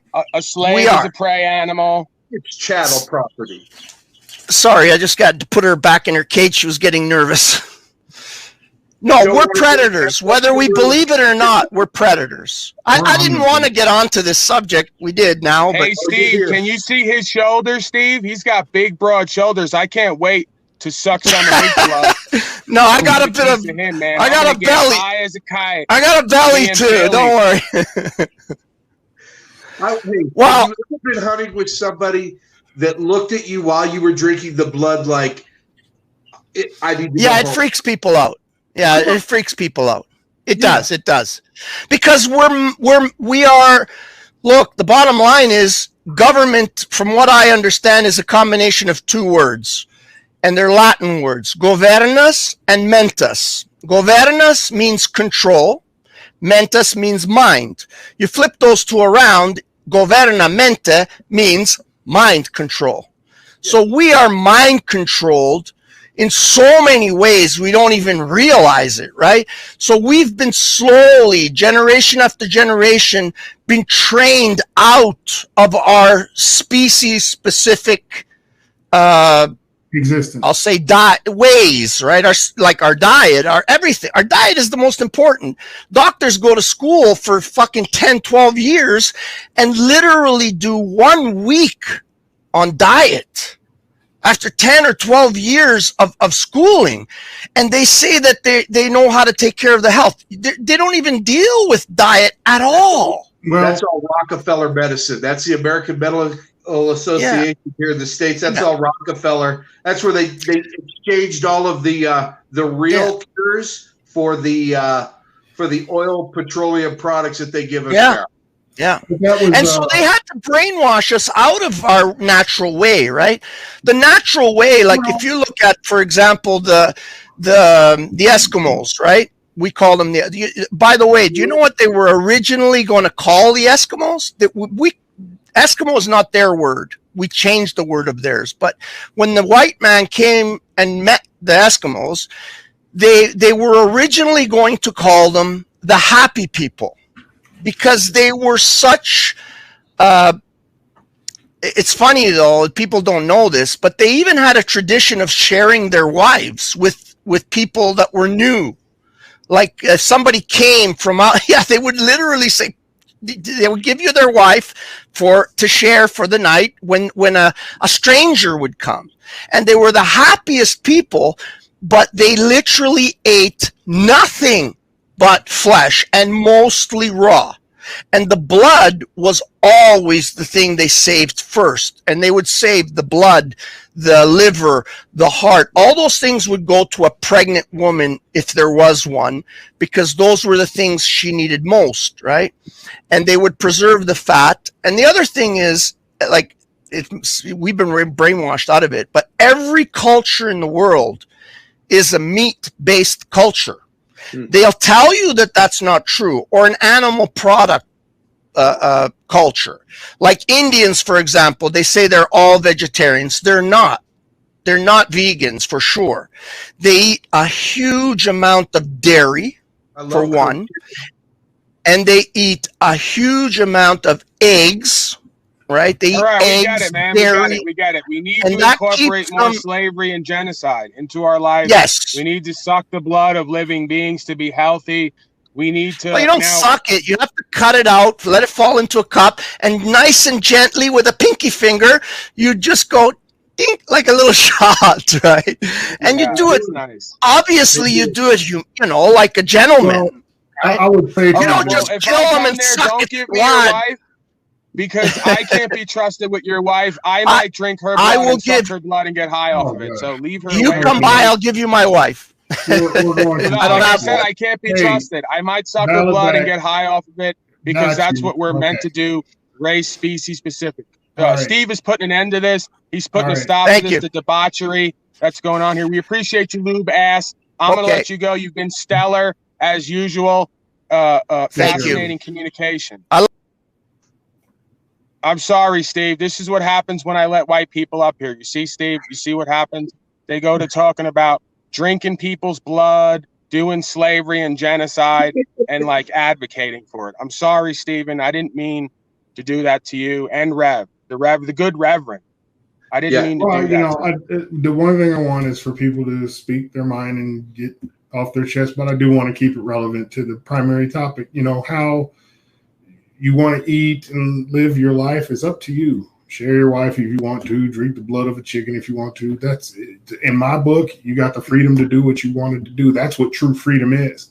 Do I like it? Is it something I'm going to do? No, but that's because I'm culturalized to not drink blood. That's just my culture. So, that's how we're doing it at my house. We ain't drinking blood at my house. You want to drink blood? You drink blood at your house. Go right ahead. I'm not coming in to tell you what to do. And if you want to share your life with other people, that's up to you too. I'm not sharing my wife either. And I'm not going to allow you to share your wife with me. That's just culturally, to me, that's a cross-cultural thing. Hey, if they get along and they're all happy with the Eskimos doing it, hey, power to the people. But hey, down here, you're likely to get shot. That's all I'm saying. We're in America here. Hey, Steve, he's up there tricking. He's drinking blood. Like, who knows what they're up to out there in the middle, wherever he's at. Steve, what do you want to do, man? Because I know you're busy. What do you got left in you, man? You got another half hour in you or what? Yeah, I got another half hour. All right, we got Ken. All right, we got Ken in the back. I'm going to try to keep it brief, right? If there's not a question that's germane to the topic, that's urgent to the topic. I'm going to step aside real quick, but go ahead, brief. Okay. Kenneth. Yeah. Greetings, Kenneth. What's up, kid? You're not going to drink any blood today, are you? No, thank you. No sharing of life either. I don't eat the fat or drink the blood. My wife informed me that she's not cooking any more meat. So, that's a topic that I've had mixed emotions over the years. I grew up on a farm, so, but I agree with her, and I agree with Paul on that issue too. I've never liked killing animals. It's unpleasant. Meat tastes good. Killing animals, not so good. So anyway.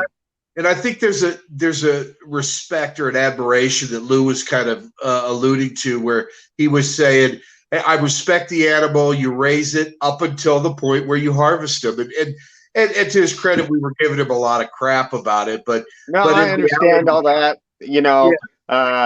Being thankful to the animal for giving its life and being a blessing to you and all those principles. I gotta stop you there. I'm weird like this. I don't like conflate the meanings of words. I'm really weird like this. The animal didn't give its life. It didn't kneel down and cut its own throat. You took its life.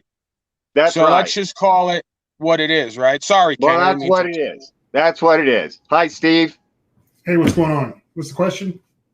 Well, we're trying my question is, there's all these opinions about how to file paperwork, how to pursue getting out of contract.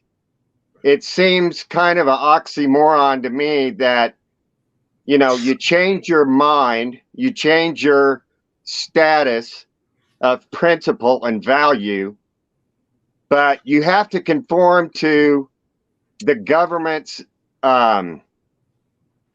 procedures and their paperwork in order to get out of contract with them, when it's really a state of mind.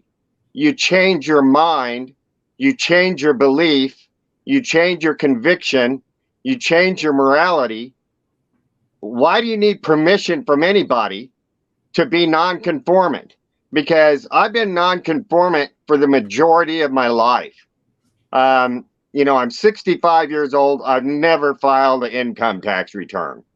I've been self-employed the majority of my life. I have had jobs. I even worked for my dad. I had withholdings taken from me, but I just looked at that as theft. What it was. So, I don't work. I have no money. I do have my wife. I call her my gatekeeper. She believes as I do to a large degree, but she's a nurse. She loves her work, and she has value in providing some monetary means. I just don't care about that because I don't have any vices. I don't have any needs. I'm a very low maintenance. So, you know.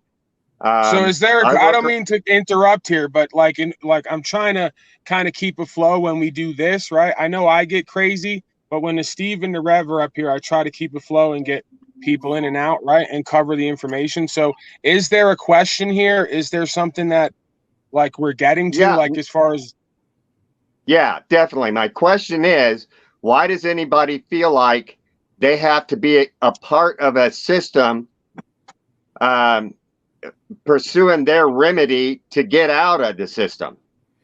Well, is it just changing your mind, your heart, and your mind? That's the first part. I will tell you that yes, changing your mind and your perspective, and that is the first part. The thing is that I've been culturalized to have a home, to have cars, to have furniture, to have clothes and things of that nature. So the system provides that for you.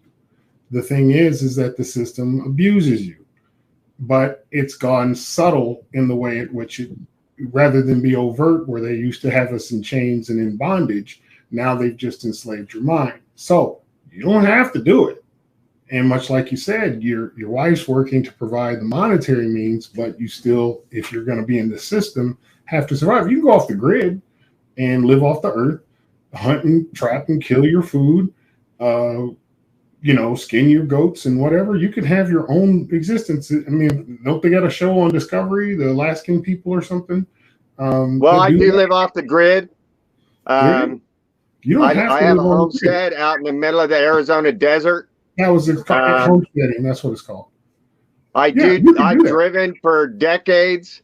I had a judge tell me that, driving is a privilege, not a right. And I told him, "You're not my daddy. Don't give me no privilege."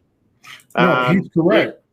If again, this is understanding jurisdiction, because under their jurisdiction, driving is a privilege.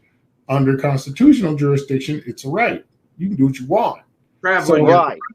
And I told the judge, I said, I have the right to choose. I have free will, and I will drive. And you can try to stop me if you want, but I'm all done paying fines. I'm not going to pay anymore. I'm done. You never did. You never had to pay the fines. I didn't. He gave me a SIS, or a suspension of initial sentence, because I was driving without a license. If you don't get pulled over for a year, then the charges will be dropped. And I said, tell your officers not to pull me over. And they stopped. They didn't pull me over anymore. Do you have a license? No, I don't. Do you have tags on your car? My wife has tags. She owns everything. Then if she's got tags, then she's subject to whatever the law is, because that's but I'm the one doing the driving. Doesn't matter. I drive the motorhome. You technically considered via the state, you are a criminal because you stolen state property without authorization. Because your wife is just a surety for that car. See, when you get that certificate of certificate of title, that's a certificate. They own the title, so it's their property. I think it's being as wise as a serpent and harmless as a dove. Mm-hmm. Okay, there's nothing wrong with being prudent. I don't care about their rules or anything. I've been driving for decades with no license. We don't have insurance. She does have a driver's license and she does have tags, but we haven't had insurance for decades. She's fully subject to the entire process. And again, you're fine as long as you don't get in an accident. But as soon as you get in an accident, you get sued, you're going to be held liable, and they're going to come after your property. Because again, you have to understand, when you're operating as a surety under their system, you're a criminal to the system anyway. So you're automatically guilty of not laying claim to your property and managing the estate as you're supposed to. When you pull yourself out and you don't have that stuff, you're viewed the same way. So either way it goes, that's all according to them. Yes. I don't care about their opinion. So if I do loss or harm to someone's property, yeah, I'm liable. But on the other hand, is anytime you go to them for any benefit, for any privilege, for any access to their stuff, you're in violation of all these other things, so they will forbid you from getting access to those things, and that's what they'll do. Otherwise, if you're homesteading, you don't need them. That's your reality. You don't need them. But for the most of us, I live in a neighborhood. My kids go to public school.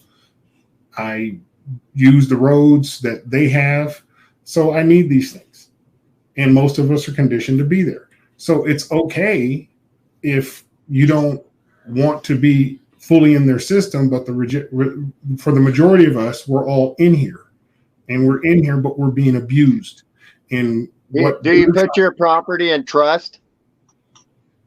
Well, you could. It really doesn't matter. Because the main thing is they have to acknowledge you as your own independent nation. That's really what they have to do. The United States is a combination of nations, not just of the states. The states have the state sovereignty, and what they're doing is they're claiming that the state sovereignty is superior to the individual. And what we're advocating is that you understand what it is to get your individual, because if enough of us do it and go against the state, then the state sovereignty is dissolved in the individual. The way the states were created in the first place becomes back from the people. So everything came from the people. The states only exist because of the people. And what they do is they take what people need or desire as a community, and they use that against us. So they go get us a military to protect and defend us. But then they turn around and that military abuses us in the same breath. So we want that protection. We want to be not have to carry an AR-15 going to the store every day. That's what we want to do, but that comes at a cost. And what they've done is perverted everything so that it's self-serving to those at the top. So what we're dealing with is the same hierarchy that existed hundreds of years ago. And it's up to us to make that change. And we can make the change. We have the power. We just have to realize that that's what we have to do. But, you're living off the grid. That's great for you. And I would. Yeah, I don't give my allegiance to anyone but my creator. So, But for the obviously that we're always half in and half out, because you say that, but you're codependent on your wife and what she creates in the system, and her property, which is registered, and her insurance and her license that got it. So you're still walking in two worlds. To pretend like you're not because you're saying you're not, again, this is part of this broadcast is to remind us that you're wrong, because my wife is not my property. I don't tell her how to live her life. Hold on. I didn't say all that. Okay, so then we'll ask questions. Do you benefit at all from the usage of her status and standing in the system and the corporation? The answer is yes. I'll help you out. The answer is yes, clearly, because you said. Where were you married? We don't have a marriage license. It's not. I'm not married according to the government. Okay. We've been married for 30 years, and we're married before God. Yep. See, through consummation. As a reverend, we have children. Huh? As a reverend, I understand that by the powers vested in me, by the power of, Jesus Christ, rather than what they've changed it to, which is by the powers vested in me through the state of Arizona. That's right. Where you hear the legality coming to the church now. So I totally get you're common law married for 30 years based on the consummation and your relationship to one another, not a relationship between state and God. It's between you two and God. The way it was God created marriage. What you're dealing with is, it's whatever you guys call marriage to be. It's not on the government to do it. What they're doing, though, is they're going to limit your activity in commerce. And that's what they've successfully done, because it's hard for you to do. Go buy a car on financing. They're not going to just let you get it. I don't believe in financing. So we own everything we have. Right. I don't believe in debt. If you're not using their instruments, if you're not using their tools, if you're not using any of their stuff, then you're off the grid and you're cool. But he already says that he is, because the car is registered. So you don't own the car, the state owns it. The state wants to come in and take it, then they will take it.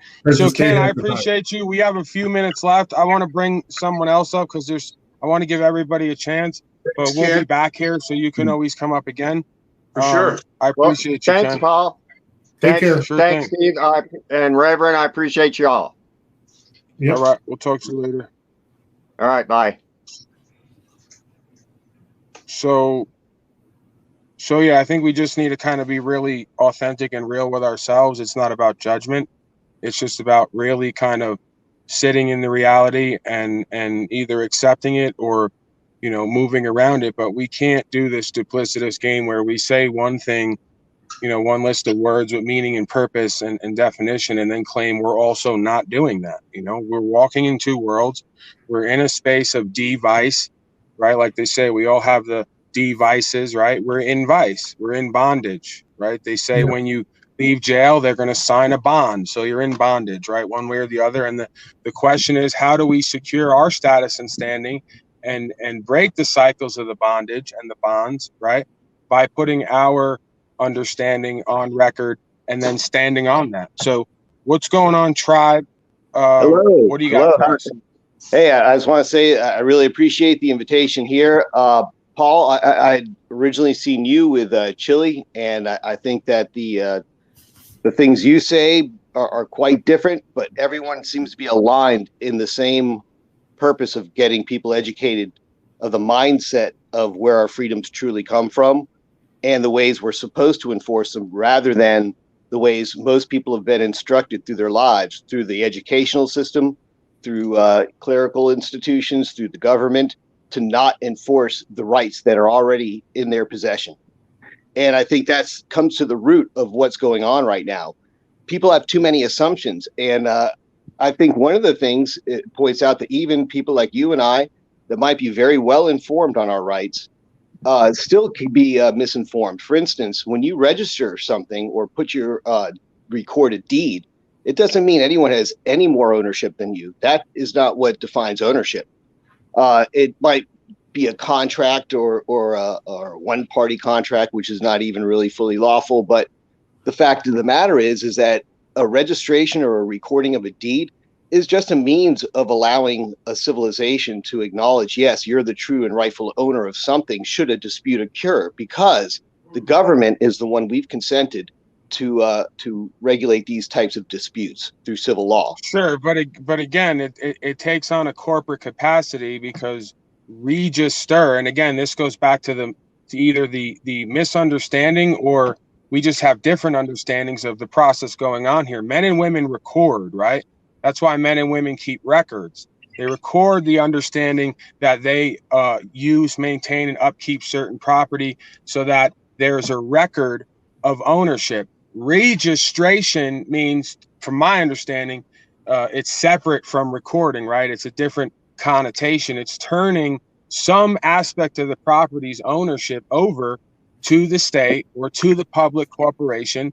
And that is evidenced by the fact that you grant a title to the property. The property is deemed an automobile under the UCC when you first buy it. And then you have to, at the state property, the DMV, title it a motor vehicle. So you're changing the status and standing of that property, and a motor vehicle denotes a commercial instrument under federal code, which is federal law, right? It's superior law for the corporation within the contiguous United States, right? So I understand the process that's going on there. It's a private property that's being converted into public property through title and registration. Your right, thoughts? but that conversion is not a judicial process. So as long as you're enforcing your rights in the right courts, the judicial courts, then you reserve those rights. However, if you get tricked into a jurisdiction, into one of their administrative or lower courts, then what you're saying holds true. However, that's why I don't go there. It's up to you, right? It's up to you to enforce the right court. And a lot of people have no idea that distinction. And that's another root cause of the problem in society right now, is people are tricked into jurisdiction by deceit, into the wrong courts. That's right. And they don't. That's kind of everything is about title, status, and standing. Even the car, right? It's about titles. Where's the title at? We got to make sure you converted this into public property, just like you've converted that baby from private property from a man into a state citizen or a federal citizen. But in common law, that conversion isn't occurring. That's occurring only in an administrative construct. As long as that's the thing, is that under the administrative construct, what you're really doing is converting it to a trust asset.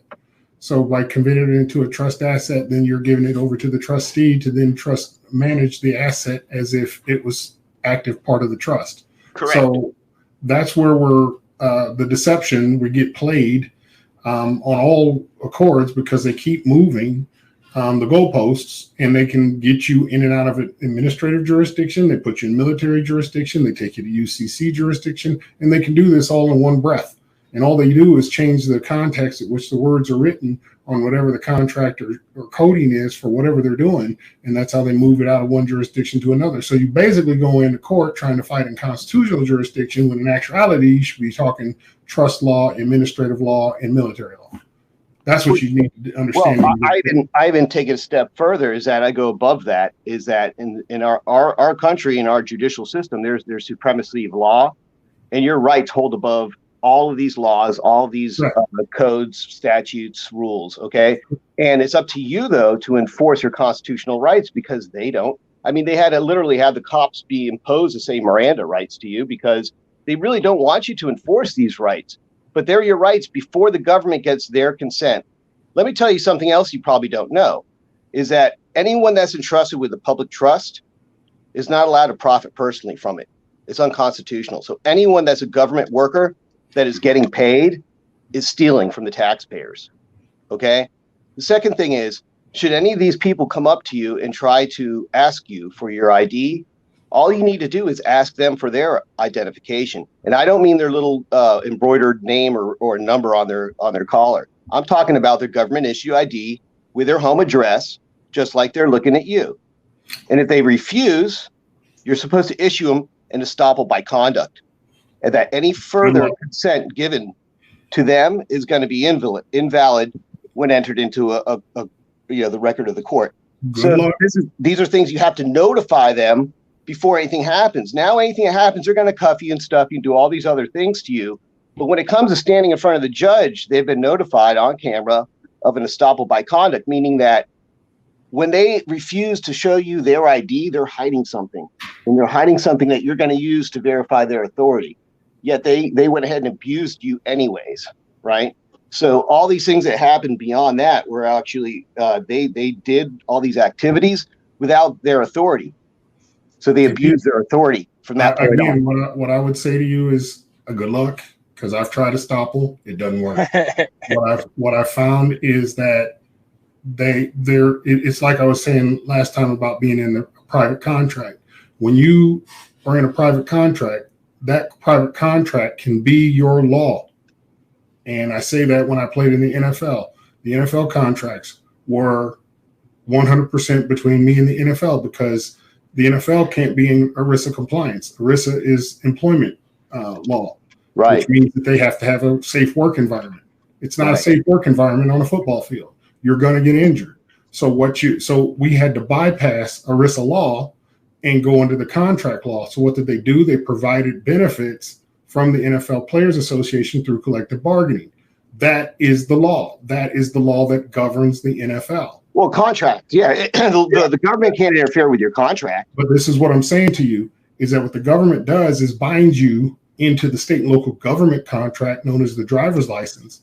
And because that's a private deal that you don't know about, but you're in it because you signed up for it, they're holding you to that contract, not to the public service that they're applying to you. Now, they don't mention it because you're supposed to know that. That's why they say ignorance of the law is not an excuse. Right. You have to know that you're under contract law, not under public law. And they only talk public law while you're under private contract law, and that's what they're enforcing on you. Well, that's the thing. It's a jurisdiction by deceit, because you shouldn't be in an administrative court for these. I have a quick question for you, though.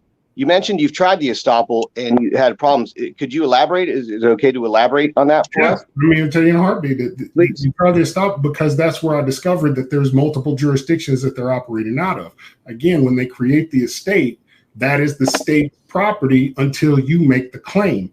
If you don't make the claim, then the state's obligated to manage that property until the way that the state runs it until you make your claim. Well, but the estoppel by conduct that you mentioned. The estoppel by conduct is, again, it's a public remedy that is valid and is under constitutional law, which is correct. But the problem is you got you have a private contract with the state. And I had a driver's license at the time I was trying to do the estoppel, so everything I did in the estoppel didn't work. But it was an estoppel by conduct that you were using, or just I have to go back with it, but it wasn't estoppel to try to do it on a ticket, and it didn't work. Okay, no, I understand that. It's for certain situations. It's really all of the remedies work. You just have to find out exactly what's applicable, because again, the state of Missouri is way different than the state of California. Oh yeah. It's different than the state of Ohio. So you just got to find out the laws of your state, because when it comes down to it, what they're going to hold you to is state sovereignty, and state sovereignty is over federal. Federal is like, think of federal as like a homeowners association. Homeowners association just takes care of the common grounds inside the neighborhood. They take care of the swimming pool, and they just take care of the common stuff. They're not taking care of each end of every person's individual lawn. You got to cut your own grass, but they'll come by and tell you, yo, your grass is 10 foot high. You need to cut it. What are they going to do? There's nothing really they can do other than try to hit you with other higher association fees and then sue you for it after you've accumulated so many. But so Fed is easy to get rid of. That's why I talk about getting rid of taxes is probably the easiest thing you can do. You get rid of federal taxes. State taxes is another animal depending upon what state you're in. But yes, the estoppel works, but you have to remove those other jurisdictions in order for it to work. Okay, yes. See, we always come back to the jurisdiction, status, and standing, and I appreciate that because it's very important and it's often overlooked. The problem is in the majority of these things, and I know, Steve, you're probably going to bring me back to corporate jurisdiction. It's still, again, there's no meeting of the minds. There's no efficient contract there. You can't bring forth a claim or a complaint as a state of entity. Some man or woman has to be named on that charging instrument because I have to know who I'm going to put on the stand. So every one of these charges and charging instruments is fraudulent because, again, a state of versus Steve Martin is not an adequate charging instrument because it's a non-entity on the paper. If you haven't made proper claim to the estate is your all-cap name created by a state. So that is their obligation to manage that property until the claim is made. So they're going to treat it as one of their subjects, and they can do whatever they want to it. If you're standing in there, you're the surety, whether you said you were or didn't, because they put your name, the all-cap name on the summons. They sent you to come to go stand in for that dead person. And as soon as you show up, it doesn't matter what you say. You're under their jurisdiction. Period. As soon as but that's why I always say I don't go into their courts because I don't belong there. If I belong there, they'd bring me there. That's right. Right? If I did loss, injury, and harm, I'd be in a common law court. Bet your ass on it. They say, Paulie, they're going to come get you for warrants. Warrants on what? Offenses on code and policy. I had the officers themselves tell me this is city government bullshit. We don't even want to be part of it. You never should have been arrested to begin with. They're overthrowing the law of the land with legal policy. What you have to understand is they're not enforcing the flesh and bone. They're enforcing that name because that's what they own. So they're enforcing the obligations to that name as the trustee of that name, because that name was created by them. And until the proper owner shows their face and makes the proper claim, they're going to administer it the way that they're going to administer it per their rules and regulations. Great. So administrate the trust in the estate all you want. It's got nothing to do with me here today. And I can notify the principal because, as you say, they created that estate and they want to manage it. Great. Yeah. Here's the birth certificate. here's the estate, whatever it is, here's the all caps and everything connected to it. I'm not the surety for the legal entity, the corporate fiction, the fictitious entity known as all caps. So here, I'll surrender it and turn it over, and you can administrate the legal person all you want. So I don't get any benefits and privileges from it anyway. But it's a little bit different, like you said, Steve. If we're walking in two worlds and we're dealing with banks and credit and debt, and, you're not gonna get any of their then it becomes. You don't get any of their tools if you don't do their way. Well, may I just interject something really quick here? Sure. Is what Paul's saying is I feel is entirely correct. So this has nothing to do with you, your all caps name. I mean, there's a birth record and a birth certificate. You have a birth certificate that's just basically used to associate you with that capital name trust that's been created. It's created through your birth record. There'll be a record of death when you die to take it off the books. But it's basically just so they can leverage your existence to get bond money forwarded to them. Your city has this many people working, they're working, creating, whatever expenses and such. And that's for them. It's not for us. You'll never see it. You'll never be able to stand for that thing. It's basically something you don't even need to really be concerned with. But that's not necessarily true, because that thing was originally created for us to do business, right? To do commerce. They hijacked it, and they're doing barratry and fraud. We have to reclaim that legal person, and then I'll surrender it at the moment you say you want to do harm to me for what that legal person did. Right. Okay, then here you go, have it administrated, right? But ultimately, really, under how this was all created honorably, this is a commercial system because there's no lawful money, and in order to create legal tender and currency, they need entities in that world, right? They need entities on the screen. They can't put a man or woman in their computer screen and create the debt base. The thing. What you're dealing with is that the system was created as a military construct until the people laid claim to the land. Until the people laid claim to the land, we are under military jurisdiction as the primary jurisdiction, and everything they do is in UCC. What we're really dealing with is that construct of the estate is also known as a state and local government security. You can find it on treasury.gov. It's SLGS, or known as slugs. As a state and local government security, it operates the exact same way of when they build a school, a hospital, highway project, doesn't matter. It's a state and local government security, which they are pledged to do up to 75% loan to value. And then they go sell the bonds on the private market to other countries and other states to invest in. So if Chicago's going to expand their highway system, their inner city highways to 8 lanes as opposed to 6 lanes, they go create an SLGS for it. Right. They create the SLGS, then they go and raise money to pay for it based off the proposed tax income. They're not going to get 100% loan to value. It's usually up to 75%. And then they raise the money outside through futures market. This is how it's actually traded. So that doesn't touch Steve the man. That's their business. Well, it touches Steve the man, because when Steve the man goes out and enters into commerce, and I go to the grocery store and I try to buy something to eat, they're not going to accept the grain I bring. They're not going to accept the pelts I bring. They're going to accept the Federal Reserve notes that I bring, or the credits I have on my phone to exchange. That's all. That's how it's in commerce. But that's regardless of whether you have a big number according to their books or not on Steve, the all caps letters, right? But Steve the man, this stuff will have no bearing on your life and your existence today. Here's where the military construct comes in, because I'm operating on their streets, in their roads, in their vicinity, under the state of, because I'm in that jurisdiction, they're there to police activity. And because I'm unregistered or I'm not in their system, then I'm an enemy combatant presumed until I prove I'm not. I mean, let them make that argument. I'm not going to make it for them. I'm not going to make it for them. That I've never heard them make that. But put it this way, here's what I do. I take the offensive on this, right? I take their administrative process and I flip it outside and I turn it into a judicial process. And they can't stop me, because that's my constitutional right. If they decide to, they'll be violating my constitutional rights. And they'll do that in a heartbeat. They don't care. Under military contract, you're an enemy combatant. They can do what they want.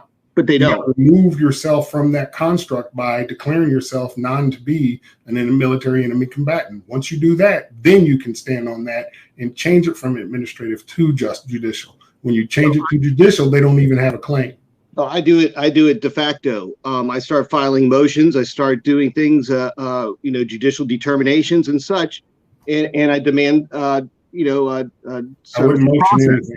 Don't motion anything, because when you motion, you're asking for permission. When you demand, you're standing on the ground. You're standing on the land. You have to shut down their administrative process by declaring that you are the administrator, and you have not authorized anybody to stand in as administrative authority over your estate. When you stand in as the governing body over your estate, then they can no longer assume it. So that puts them in a quagmire. That's a stretch. I stand as a man, and I stand with my rights, and they don't have those same rights. And that seems to me, at least from my perspective, it's been working so far a lot better. I've never tried what you're saying there. I have a feeling if I said any of those things, I get laughed out of the court. But you don't say them. That's the thing, is you don't say any of that stuff. I've tried going in saying I'm a man of the land and all that stuff. That didn't work. No, I don't say I'm a man of the land. I don't consent to them calling me things like defendant, and assuming that a piece of paper written by someone of the executive branch is a judicial instrument. And I asked them, do you have anything filed in the probate court? Not in probate, no. In civil, yes. That's where your relief is going to be, in probate, because this is what they do, is if you go into their system in any capacity, so you could do like our last guy did, just stay completely out of it, let your wife be the nurse, and you don't do anything to participate in their system at all. Or if you come into their system, you have to operate in UCC. Now, see, people have been confused about what to do in UCC because they don't understand. You got to neutralize the military jurisdiction. By neutralizing the military jurisdiction, you put a filing into probate against the named estate, the all cap name, stating that you are not an enemy combatant and you were there to make proper claim to the estate. When you do that, that neutralizes them from doing administrative duties against your property until you transfer the property to your control. Now, this is literally where I'm at. I've been in this limbo because they won't transfer the property to me, but they stopped doing any administrative acts against the property because I am the administrator of the estate. And I have a new trustee that I've appointed, which is an unincorporated association that prevents them from doing anything further. So they just leave me in limbo. So I'm saying to you, you can fight this and all of the methods and remedies work, but you have to do some fundamental things first. Your estoppel, I believe, would work. If I needed an estoppel, I would do it right now, but I don't think I need one. But your estoppel will work if you neutralize some of the other things. If you have a driver's license, they're going to keep doing whatever they want to you because that's state sovereignty. And that's a battle that's where I'm trying to win. I've gotten rid of federal sovereignty. That's over. But the state stuff, that's where all the federal power came from the states. Level. Yep. So your local judge administrator. So I'm sorry. Go ahead, Rev, and then I want to wrap up because I wanted to stay to an hour, but we wind up going 2. I don't want to tire Steve out. Although I have a feeling if the state of corporation can't tire him out, we're not going to tire him out here. So I want the healthy discussion. So I appreciate the questions, and I'm not here to tell you everything you're doing is wrong or right. That's not my goal. My goal is to share what information I got and what's worked for me and what hasn't. I'm not telling you yours won't work. I don't doubt every remedy does work, but there's always some turd in the punch bowl with every remedy. There always is. I've tried a lot, and I've been at this 17 years, so it ain't no easy thing. Steve, the bottom line here is, and then I want to wrap up, right? I'm sure you got stuff to do. I want to let you go because we could stay here all day on this. Let's come back tomorrow when you have a free day. But the bottom line here is that those who make a peaceful resolution impossible make violent revolution inevitable. And that's John F. Kennedy, right? So if these folks will not give us our remedy because we're so far down the line that mind control has become the common law. Everywhere you go on this land, whatever state of corporation, Folks are walking around parroting and repeating the same common laws, the common codes and policies and ways of beingness, right? So again, there are no guarantees from my perspective. There are no silver bullet methods, right? I could put together a program like they tell me, put together a packet, sell it to us so I can profit and have you go out there believing you have a bulletproof remedy. Again, we live in a fallen civilization, spiritually first, mentally and emotionally and physically second, third, and fourth.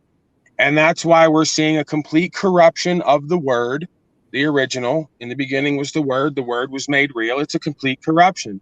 So we're not going to come out of this as a whole until men and women get right with the supernatural and the word of the creator, whoever, whatever you believe that is, universal law, right? So again, what you can secure is your rights, your freedom in your mind and heart and body, and your self-respect and your discipline and will, right? That's your only guarantee when you stand on this. How you do that is open to interpretation. Or you can do like Artie says, just go along and deal with them. Maybe they'll go easy on you, right? Maybe they'll take some mercy on you. I miss your you, thoughts, Artie. Stephen Rev. I miss you, Artie. He misses you. Rev loves you, Artie. Come back, Artie. They always come back, is what they say, right? I think I drove Artie off, but they say they always come back. I think in a nutshell, Paul, gentleman brought up de facto. I do that de facto. I think that's a great jump maybe next time. And I know, Steve, you took off on, getting out of this jurisdictional code. I think at some point we probably ought to talk about de jure and de facto as well, because at some point what we're really wanting is remedy. I mean, at the end of the day, we want to get out of slavery and we want what was taken back in our own hands. And how does that happen? It comes like Paul just said, the quote from John F. Kennedy. It can happen that way. The other way is this, or at least one of the ways, is that at some point there are so many of us and so little of them that they have to listen to us as a whole, as a collective, as a nation of people. And that is what we are. We are a nation of people. And when the nation rises up, as everything has been stated in the Declaration of Independence and in the Constitution, we have the moral obligation, if those who we have given consent to govern us do no longer govern us, but keep us as slaves, we have the right to not only abolish or alter, and I think that's an interesting term that they put in there, to alter or abolish government. And I think at some point, really what we need to do is look at how we've altered our lives to fit into a rubric which only enslaves us. And the freedom that we're quite frankly longing for is really at the end of our tongue and at the book and with our feet. We will never, ever, and this is for my boy Artie, just go along with it so we could passively die on our knees. We're from America. This is what we do. When we get back to do a quarter, we become the revolutionaries that our forefathers were, and we say, in a D. Snyder kind of way, we ain't going to take it. But now let me just say this. Let me be clear. Taking it the next level with the words and terms so we can have ultra clarity, am a fan of resolution, right? Because John F. Kennedy said violent revolution will be inevitable. Maybe so. But right now, here today, in this present moment, every man or woman for themselves has an opportunity to create resolution.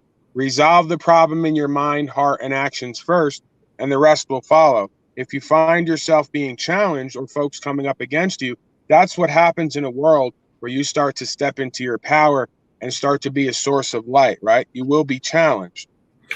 Well, let me kind of go into the reason why we haven't risen as a people is, again, it gets back to the core of what we were speaking of as the energy.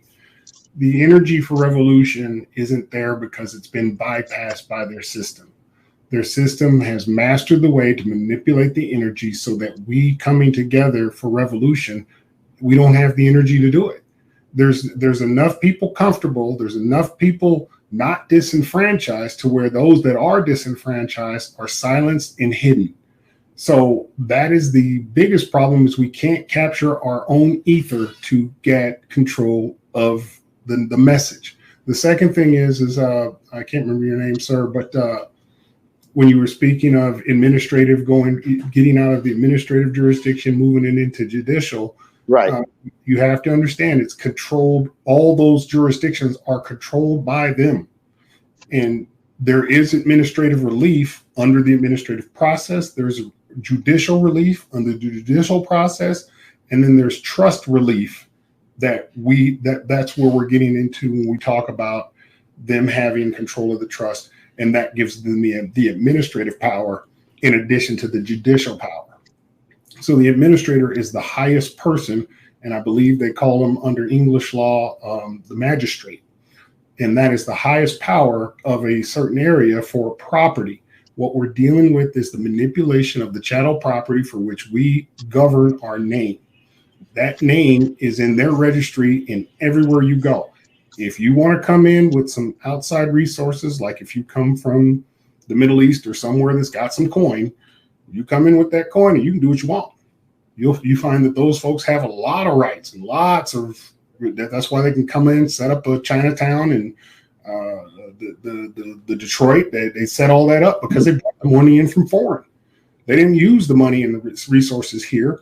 And so they literally are governing themselves. But the people here in America can't do that because we're under their control.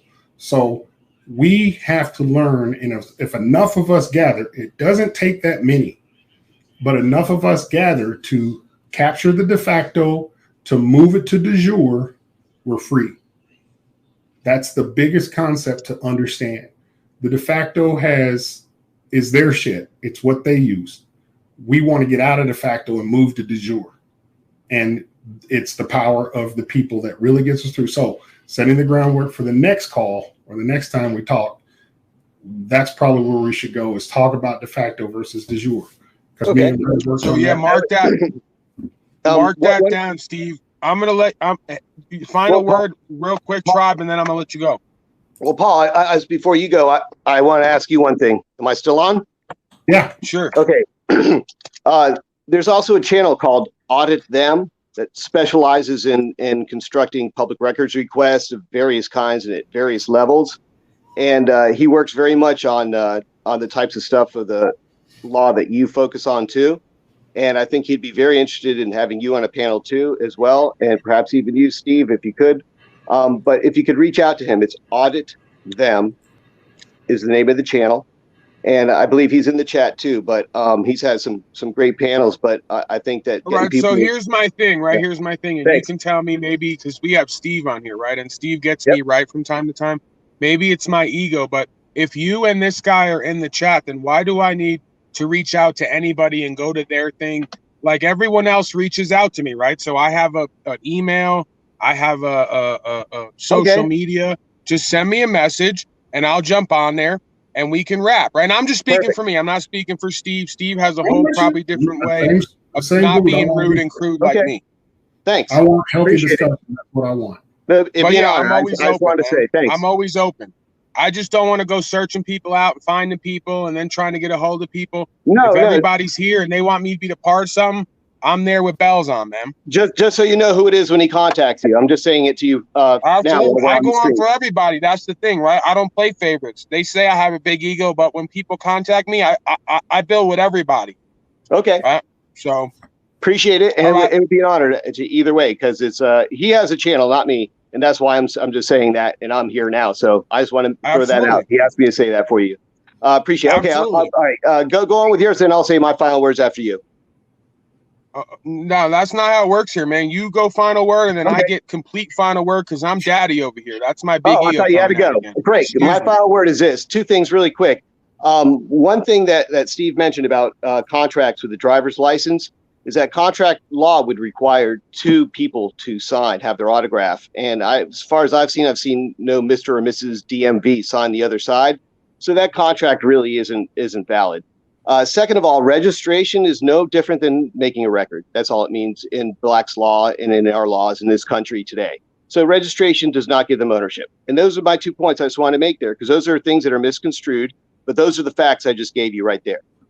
Can I say something? You're on it, man. I mean, for everything I've heard from you today, you're pretty much on it. No, I and I don't disagree with you. Over the target. The only thing is with that, with the driver's license, is that you're coming from 3 jurisdictions at the same time. They're administering your trust, and when you signed that driver's license to accept it, you're signing as the surety. So then they enforce their. Who's they? Who signed the other side? The state. They don't have to. Mr. or Mrs. State. The state signs it. So that's not contract law. That's the elements of a contract. It's trust law. It's trust law because they're the trustee. But we're not in trust court here. We're in administrative court. So yeah, the administrator but they're administrating on behalf of the public trust. Correct, and the public trust is your state, because your state is a public utility created by the state. So they're administering the trust law for the contract, and when you sign on as surety, the county, be it the commissioner or the judge of that county, I'm not sure who it is, on the back side, they're signing it. They're accepting that because when you put that zip code in there, that's what puts who's in charge of that estate. Still doesn't meet the elements of a contract, but if you believe it does, I would. No, it's an adhesion contract. And nobody's saying it's legit. I'm just saying it's a adhesion contract. But they're managing it as a trust. So that's the thing, is that you're signing on as a surety for a trust, not for a contract with the state. You're surety for a trust that's in their possession, because it's cheated when you're born and you don't lay claim to it at 18. When you don't lay claim to it, it's cheated to the state, and then the Secretary of the Treasury for the state is the one that's managing it, and then they disperse that management to the zip codes that are in their state. Well, so, it's an adhesion contract. It's not lawful for that administrative purpose that they use it for. Perhaps if they did what you're saying, but they don't bring it into the court with those allegations. Hell no. This originally starts. You're making up a case they don't have. This originally starts as fraud and barratry. It starts to become more legitimized when all the members of the public keep wanting them to administrate on behalf of the public trust. So we go in there, it says, "In God we trust" behind them. They say, well, we're the closest thing to God on earth here, agent and agency. You all agree. Citizen slaves go, yes, we do. And then they administrate on behalf of the public trust. So sad to say, administrative court has become the common law court. You know, administrating on behalf of the public and their welfare and safety using the various estates. Because they need those assumptions. E-states, right? The word is e-state, electronic state. By the way, assumption that you accept them as being closest to God, that's an assumption under UCC, by the way. So there's another jurisdiction. So under UCC, assumption presumption is allowed, and tacit agreements are allowed if the other party does not know what they're doing. So they're assuming all of these things, and I'm not telling you they're legit by no means. I am saying to you, this is just how they do it. And then based on that logic, that's how they've been able to capture us and keep us. And that's what we have to fight. So you're correct in all regards. No, it's not a valid contract, but it's a service agreement that basically we sign without even knowing it. All right, so let me wrap up here, Tribe. I'm going to let you go. You can come back tomorrow because we're doing one a day. If I'm not here with Steve and the Rev, I'll be here rambling as usual, smoking reefer, and failing at life, as some have said. You know, I just don't You're get winning, it. man. You're winning, Paul. I'm unsafe, and I just don't get it, man. Don't try to build up my ego. It's already big enough. I'm going to let you go, Tribe. Thank you. Hey, guys, thanks a lot. I appreciate it. I appreciate you. Appreciate you. Thanks for your input. So, Rev and Steve, final words before I let you go, and then I take a moment with my folks. As you know, it's very intimate. Well, let me start off by saying, Steve, go first. Yeah, like I said, it's trust me, the removal of us out of this system is not going to be perfect. It's not going to be nice and clean. It's going to be ugly. It's going to hurt a lot of folks. It's going to hurt a lot of people in a lot of ways, especially those that have built themselves to, galvanize themselves in the system. It's it is what it is, man. I mean, it's not the world I want. It's definitely not the world that they painted. They've painted a world of bullshit that's like, yeah, you could go get some rice. Just trust the system. I've done it several times and been robbed every fucking time I did it. So I tell people in a heartbeat, just have the courage to stand up and fight. That doesn't mean whatever you do, don't go in cussing folks out, slapping judges, pissing on clerks and shit like that. Just learn. Straight R. Kelly. You just went straight R. Kelly on that. Yeah. Let's not. Steve Kelly. That's the new name, man. When Steve's in court, they call him Steve Kelly. He's pissing on hoes. Let me stop. This is what happens when we go 2.5 hours, Steve. I get more and more unchristian. Well, you probably pretty blazed too. So, but the thing is, we did it. People have to have the courage to stand on their own 2 feet. And the more people stand on their own 2 feet, we find up it's a whole lot easier to stand up together with people that know I got to take care of me. It's not about you coming in my house and telling me how to, do what I need to do. It's that I'm going to take care of my house, you take care of your house, and then we can stand as homes united, But if we're sitting there, if I'm waiting for you to tell me the magic cure, well, I'm screwed, and I'm not helping you. So I need to help myself in order to help others. And then, we're not trying to have conflict. We don't want conflict, but the one thing we can't be afraid of is conflict, because if we don't have conflict with these people, they'll continue to just assume that it's perfectly fine for them to stand in and do what they want. So I just implore folks to just listen, challenge, learn. The internet is, and like most things, it's one of the greatest things we've ever had and probably one of the worst things we've ever had. It's got tons of information on there, but it's got tons of misinformation on there. So discern for yourself, find out logic, and filter through. And if it doesn't make sense, then it's not for you. It has to fit in the common sense. I can understand that. And if it doesn't fit in that, this stuff is complicated when you actually get into how they did it. But they had to build a maze that was next to impossible to get through. So those are my last words. Let's get into de jure de facto next time. Probably not Monday, but Tuesday for me.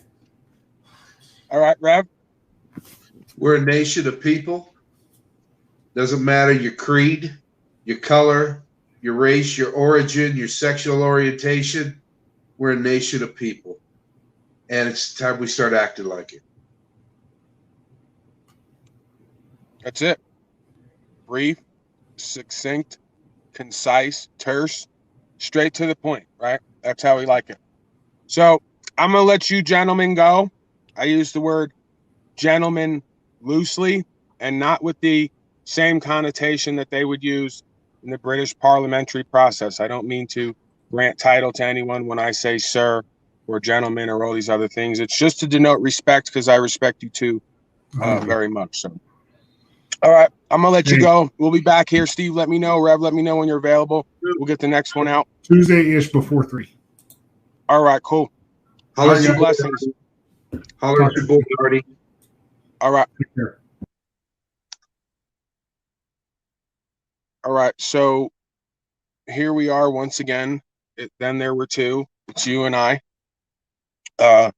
Make sure you head on over. Proper instruction motivates people. You can also try to put Paul Enslaved in there after it. Should bring up my alternate channel. Go ahead and subscribe to that. I need 1,000 viewers before I can go live. That's where this broadcast, because this broadcast is a separate broadcast from the one that I usually do, where it's a little bit different. It's got a little bit of a different energy and flow to it and content. So yeah, go ahead and on over to that channel, subscribe so I can get to 1,000 so we can start broadcasting over there live. This will be rebroadcasted over there at some point today, I presume. So yeah, with that said, appreciate everybody for being here. A lot of the regulars. I'm a blank, right? And I just love that word. I just love that name because I can fill in whatever word I want after that. I'm a blank. So I'm a blank says, just real quick, we're going to wrap up with that. He was asked to cite a law that says that we can't travel without license. He says transportation code, Texas transportation code. Well, we know transportation is synonymous with traffic, and both words are commercial terms. Transportation is going from port to port with people and things. It's water commerce. Trafficking, similar but not the same, right? Traffic code, because trafficking is doing commerce, like human trafficking and drug trafficking. So we thank you for playing once again with the code games, but we see through the code because we understand definition, meaning, and purpose, formality, and function. So yeah, you might be confused, but we are not. We're not violating traffic code and transportation code because those are commercial terms, and we're not doing commerce on the seas or on the roadways. So if you want to continue to go port to port and be trans, we're all for that, right? You want to do transportation, I'm all for that. We're inclusive over here. As you can see, the background today was in the rainbow stylings. Rainbow stylings, because we are LGBTQ friendly over here. I am, of course, a non-binary, openly queer activist. I've made that known over the past few weeks. And I want to make sure that everyone who comes here understands that, so that they can stop bullying me and they can let me alone and stop discriminating against me for sharing my truth, right? So somebody asks if you need a national status. We're not going to continue. We're going to come back next time. So bring all these questions about legal and lawful, conspiracy theories, some might say, legal and lawful conspiracy theories. Bring them next time to the Love of the Game podcast, if you want to call it that, right? POTCAST, some might say, some have said. I call it a broadcast. Bring your questions and comments, words and terms to the next Love of the Game broadcast. Guidance applied means elevation. Proper instruction motivates people. And honor over everything was my other acronym, right? Because I'm getting a hook in certain folks' lifestyle and culture, so we can be fishers of men and women. So I might have to come up with a new acronym for that. Anywho, let me get up out of here. Appreciate you all for being here. It was a good broadcast, I feel. Hopefully it was as good for you as it was for me. And we'll be back here, if not later, tomorrow. Peace and blessings, everyone. I'm out.